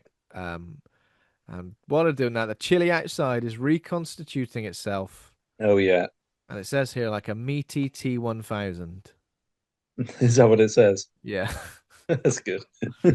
Um, so chili gremlins now, I Yeah, guess they again. kind of burst out the floorboards and they're jumping around the place. Yeah. It's You, pretty entertaining. you gotta have some little critters as well sometimes, haven't you? Whether they're Yeah, chili gremlins or something like that. I think that's always good, especially low they put up budget stuff. they put up a good fight. It's a good scene, and then every time they get blasted with a shotgun, Yeah. they see a chili splat on the wall, which is pretty fun. Yeah. Did you see, sorry, another bit of a segue. Did you see Evil Dead 2 or The Evil Dead first? I saw Army of Darkness You first. did? Oh my God, I'm Yeah. glad. I'm glad your answer to that question was completely, completely different.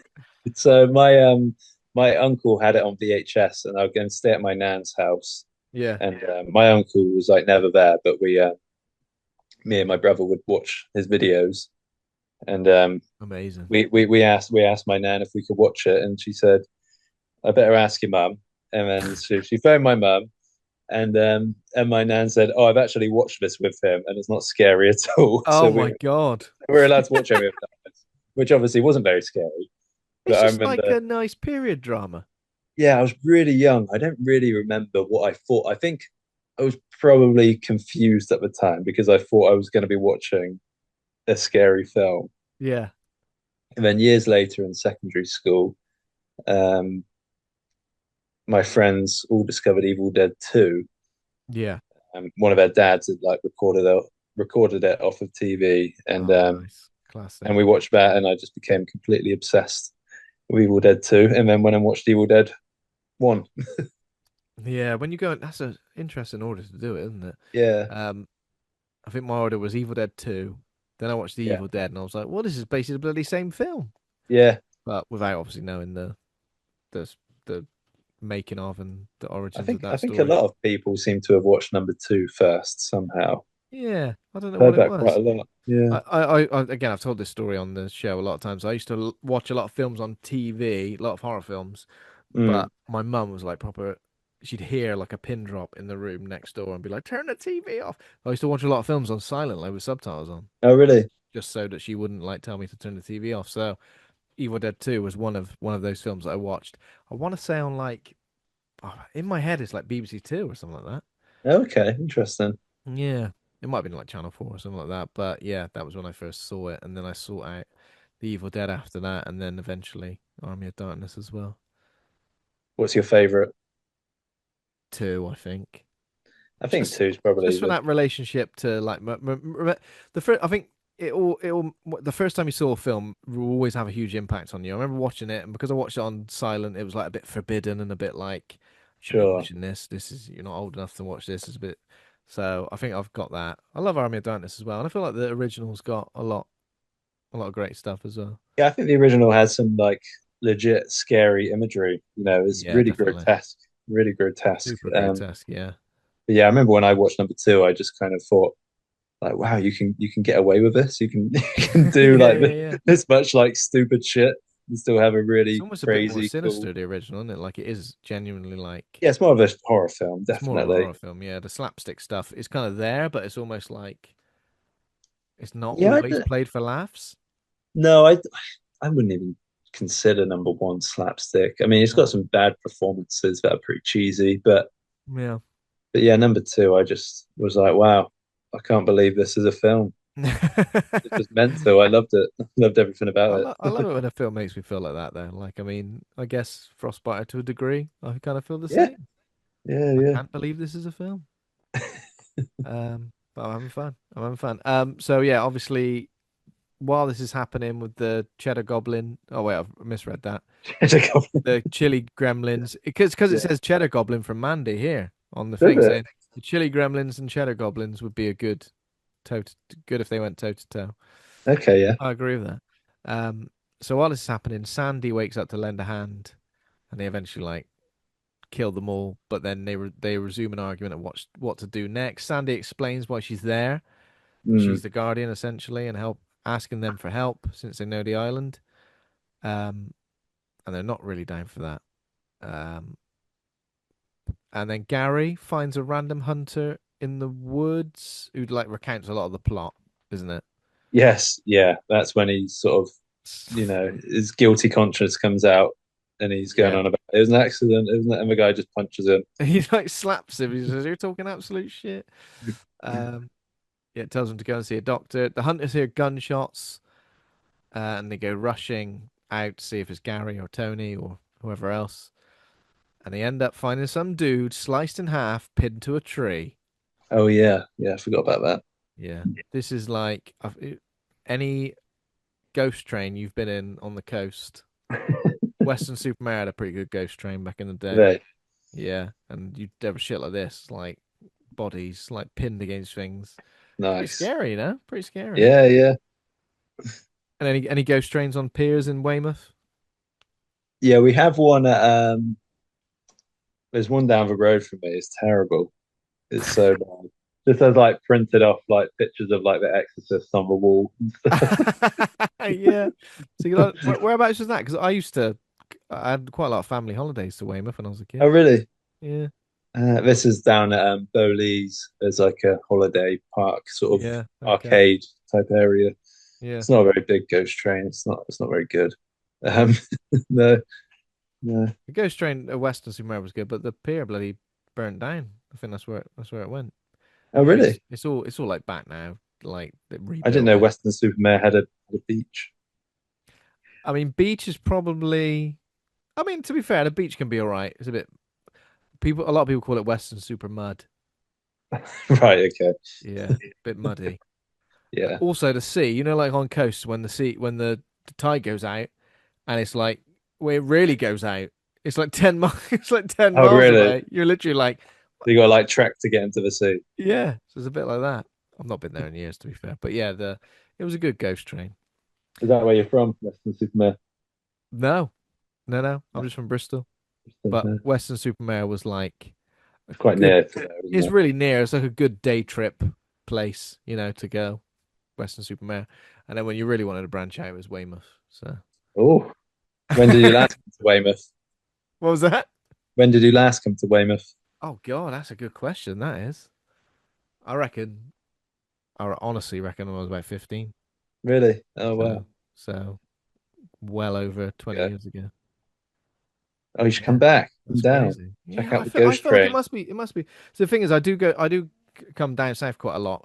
My wife is from Kingsbridge, which is near Plymouth. You know Kingsbridge. Hmm. No, I So know Plymouth though.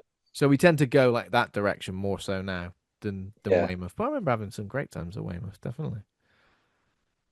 Yeah, it's a nice place. It's quiet, but it's nice. Did you grow up there? Yeah, yeah, You yeah. did? Been here Oh, no. 30 years. Lovely. Um, okay, right. So back at the cabin. Sandy is waiting for anyone to return, and suddenly her mum appears. Thank God. Oh, yeah. This is not a trap. It's not a trap. No. Oh, don't you hate like how do you feel about this when it happens in films? Because I feel like genuinely, if you were somewhere so remote and random and a loved one turned up, you would be like, what the fuck? Yeah, Oh no. Like you'd be asking so many questions before like yeah. embracing them. You know what I mean? I think the only time this has like really worked is in the gate when like the parents turn up Oh, no, you're right. It does because work. Yeah. that's creepy. That's actually like Because quite it would creepy. work if you're a kid as well. Like, Yeah, and at in your house, yeah. Your parents are gonna be turning up at your some point. parents are going to be there. Yeah. The Gate's a great shout. The Gate is a great film. And again, great effects. Yeah, really good effects. So mum appears. Sandy pretty much instantly assumes her mum was sent to help her, but unfortunately she was not. No. And she doesn't waste any time revealing herself. Um, she embraces her, and what she got like green Yeah, like Troll 2 goo comes Troll out of 2. No, that's a good. I was thinking, what does it remind me of? But yeah, you're exactly right. Troll 2, green goo in the. Oh no, they're Then she's got eating have you her. noticed she's got loads of arms. Yeah, yeah, There's like loads of different arms that like yeah. grabbing around. Her, Yeah, her it's very mum's like dressed as like some like I don't know. You know, you know, you know when like mums in the 80s were represented as being so old. It was literally just right. like We're like that's 40. that's my mum there, but they're 40 years old, but they look about 80 because they got like the little The big headscarf glasses on. on, the big yeah, Yeah. exactly. Everyone's wearing brown. Was Yeah. that you? How old were you there? Oh, I was 21. Yeah, I What the don't know fuck? the arms are so random. There's no rhyme or reason for like any of the creatures or Is it any of because them. because the Wendigos got like arms, Oh, multiple okay. arms? Yeah, no, Yeah, no. I Okay, guess there's so, logic. kind There's of. logic. Yeah, Yeah, yeah, we'll take maybe. that. Um, so yeah, that obviously happens. What? How did she get away from her mum? I can't remember. Get shot, shoots her. Does she? I can't I remember. think so. Yeah. I literally just watched this. She backs out the cabin and like when she Sandy realizes she shoots her, she shotguns her. Okay. Um, yeah. Gary shows up. Sandy reveals what she needs to do, Mm, and luckily Gary knows where the circle is, and that's because he bloody broke it. yeah. Gary. I almost feel like Gary's a weird character because you're almost like going, is he like a coward? Is he almost like trying to lure her somewhere, but then he's kind of Yeah, he not? should be the bad guy, Yeah, really. But then he's kind of like a bit of a protagonist, it's a and weird one, isn't it? Like the way he behaved in the opening sequence, it's very different to the rest of the film, he's isn't straight up bad guy. And even when he said, "Oh, it? it's you, you're the chosen one," it almost for me set it up as being, "Oh, he's gonna sacrifice her or like Right. try and do Um, something to like get away," but he never did. So yeah. Yeah, I don't know. kind of It's weird, weird. isn't it? Yeah. Well, I mean, the film was made over the span of like a few years, so the Yeah. continuity between the characters. They got him back and they said, just carry on doing whatever you're doing last time. And he's gone, Well, I was a we good guy. like you. They apparently everybody really liked him. He's a lovely guy on set, so maybe I they were see. just sort of, you can be a nice guy in You the can be a film, nice guy. Yeah, exactly. even though you weren't. Yeah. Oh, amazing. So this when so Frostbiter shows up, starts banging on Yeah. the cabin. The two are like frantically scrambling around, trying not to get hit by like falling objects. Heat turns back up, half frozen. Um, Yes. yeah, again, are we trusting that he's just a normal fellow who knows? Um, but Frostbiter yanks Gary out of the cabin and smashes him Yeah. against the walls. I always think he's gonna like rip his head off or something. I don't know. He just kind of like smashes him a bit and then just like drops Yeah, his limp corpse. yeah. See you later. Um, so a claymation. It says here a claymation monster smashes a claymation person against, and I'm like, yeah, it's good though. I like What it. happened? Yeah. Um, Pete's suffering from hypothermia. Sandy crawls into Sandy crawls into bed with him just to keep him warm Okay. as the time ticks away. Um, and this is when Gary turns back up. He might have been Wendigoed, smashed by the frostbiter, but he Yeah. turns back up, undead, crawls through the door to threaten them. Oh yeah. And Yeah, a few of them jump out of the coffin. Was that yeah, right? One of them jumps out of the coffin. yeah. I guess the burned guy jumps out the coffin And as then we well. have there's a really weird scene where they're making the coffins and burying them. They have a really sad music on. Do you Yeah, remember? It's like a complete tonal shift. the tonal shifts. I mean, they will give you whiplash in this particular film. Um, And the but still, music is very and the loud. music, absolutely, yeah, very very loud. I don't know on the Vinegar Syndrome Blu-ray. Can you turn it down? I don't know. Well, on the commentary, one of the sort of no, it was one of the interviews with the actors actually. There's a few interviews which are quite nice, and one of them said it seems to be a bit more balanced in this release. Okay. You know, some of the initial reviews were somebody said, "Great film," but it sounded like there was a boombox playing behind my head the entire time. Playing behind my, because sometimes when you start trying to watch something the way directors intended it to be watched on a laptop, and you've Yeah, like left another tab open with music playing. That's what it felt like. uh, Not the whole time, but like yeah. occasionally, I was like, "Is this part of the film?" I don't know. Not that I did watch it on a laptop, but still.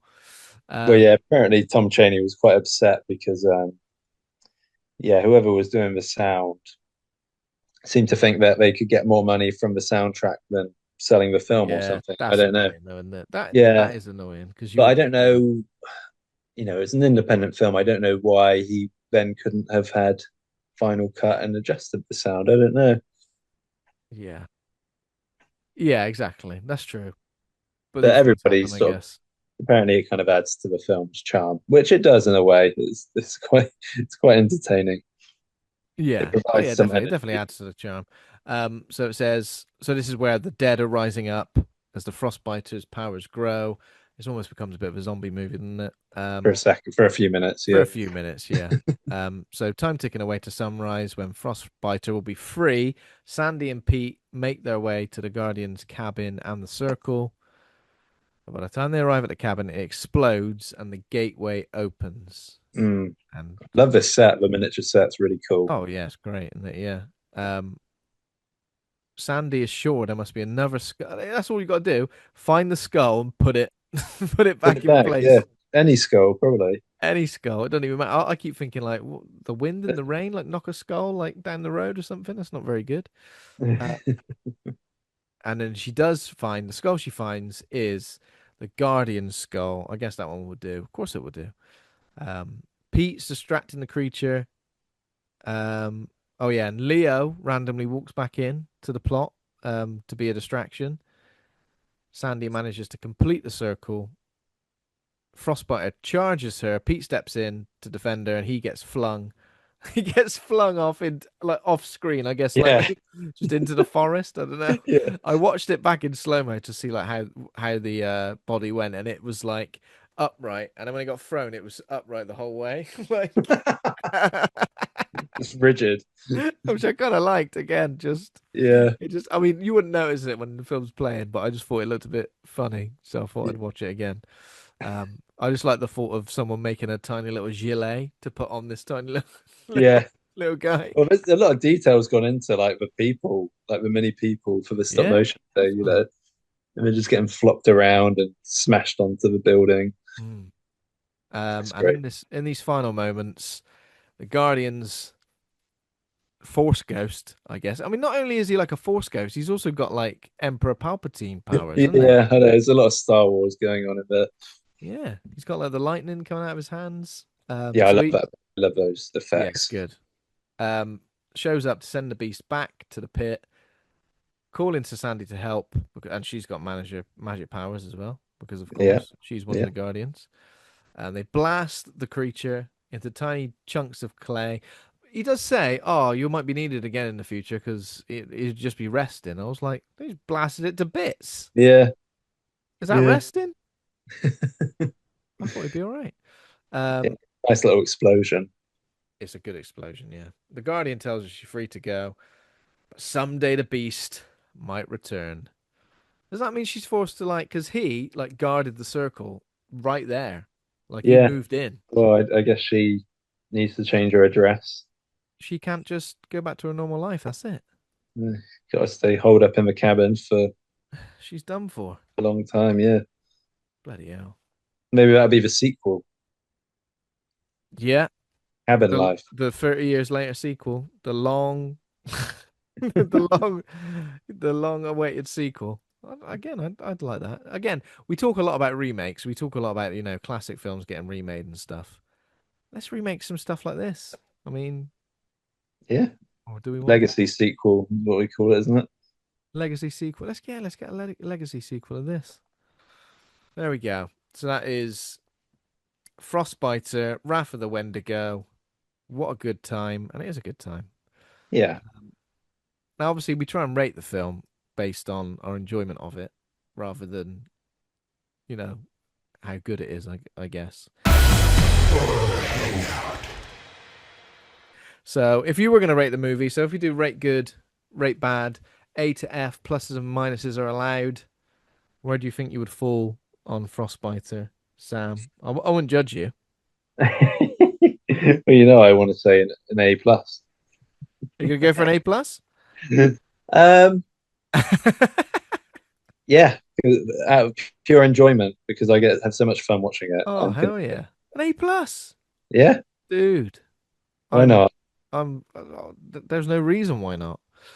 Um, I kind of there's a little bit more pressure on me because obviously I have to think about where I rank it in ranks to the other 400 plus movies I've ranked on this podcast. Yeah, I So don't have that context, so no, I've got free reign to just free throw A plus reign. You can at say what you anything. want.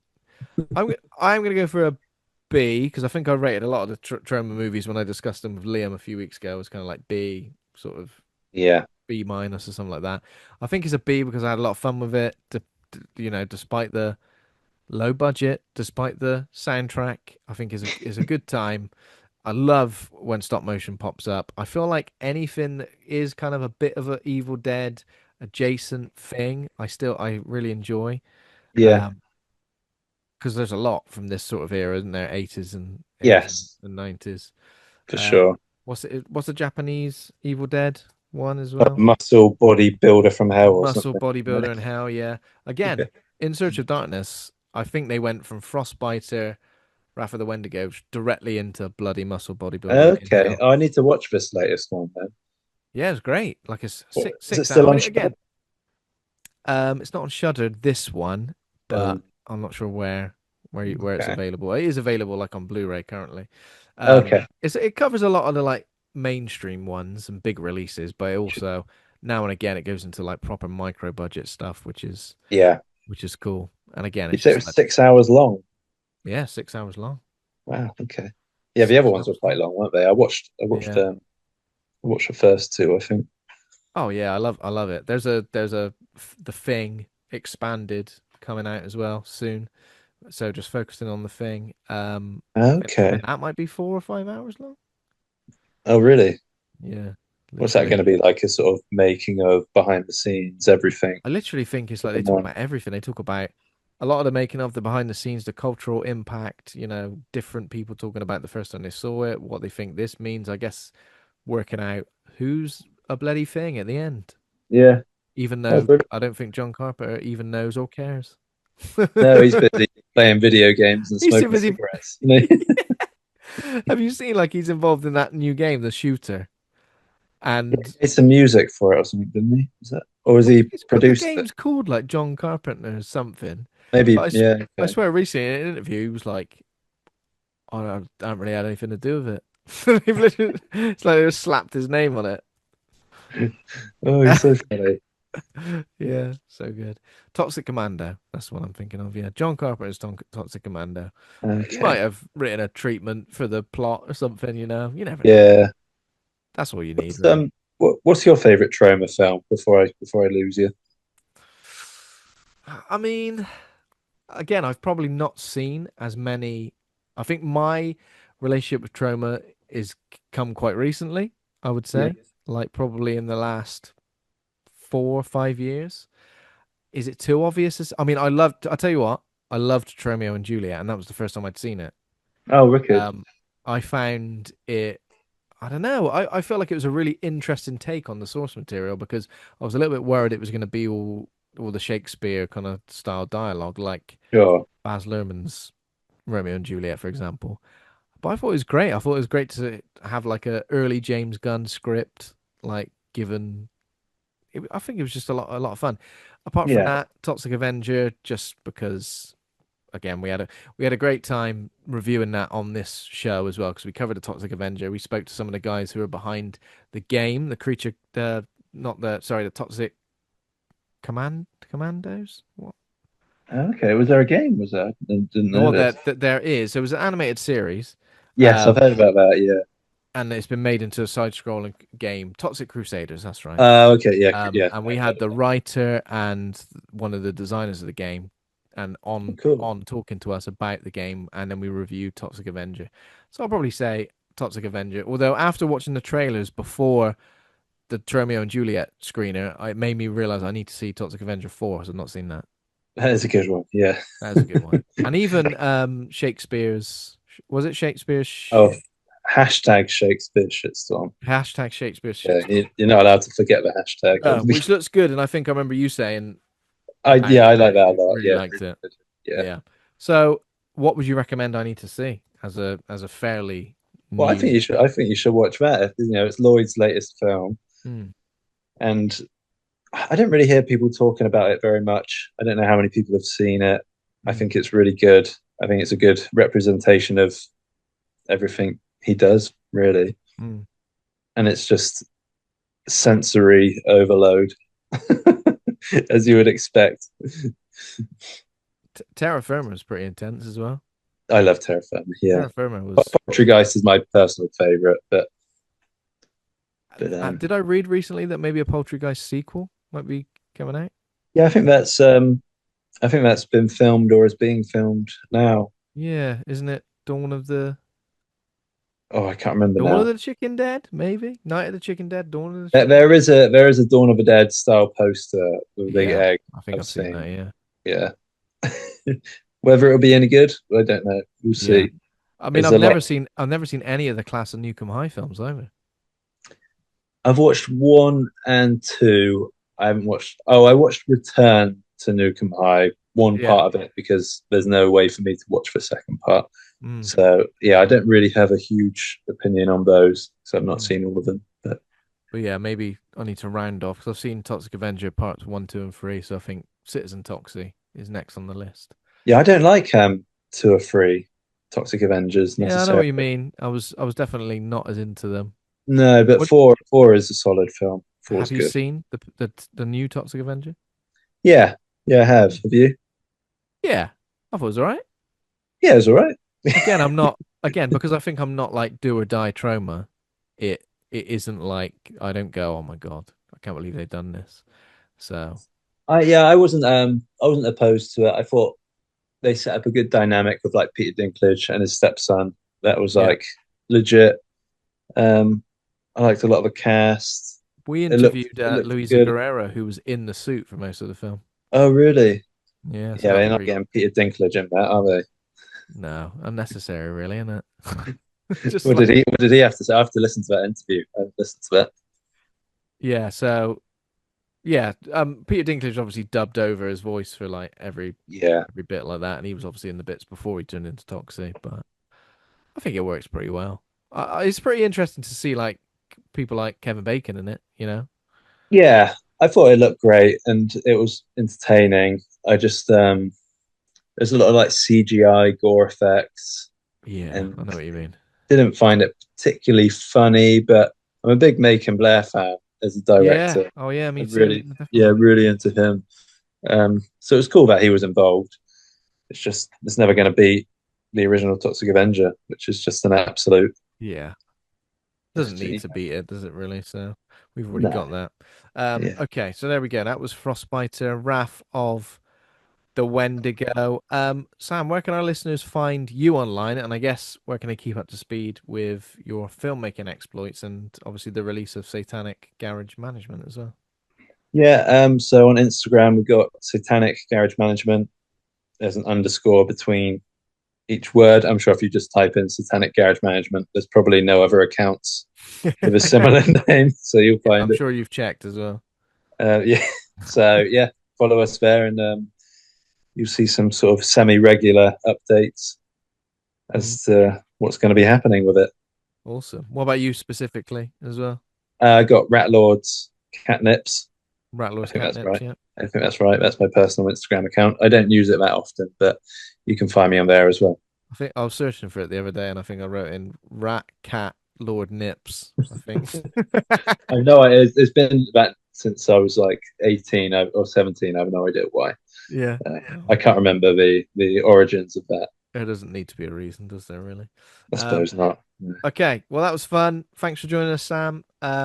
Thanks to everybody for listening. If you enjoyed the show, become a patron over at patreon.com/horror hangout. Thanks to our patrons. Thanks to Taj Easton for our theme music. Thanks to Acast and Rusty Quill for hosting the show. Please consider giving us a rating or review.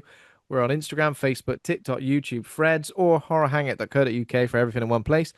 Next week, we'll keep an eye on our socials for our March lineup announcement. But next week, I can confirm we're talking about Screen 7 with special guest Emma Cownley. Looking forward to it. Thanks again, Sam. That was good. Good fun. Be careful out there. Don't let a Wendigo reach his big old blue hand into the window, grab you, and sling you off into the distance. I'll All try my best. rigid in a All gilet. rigid, yeah. The clay version of myself. A clay version of yourself. Clay Sam. Right. Yeah, perfect. Right. Thank you. Bye, everybody. See you later.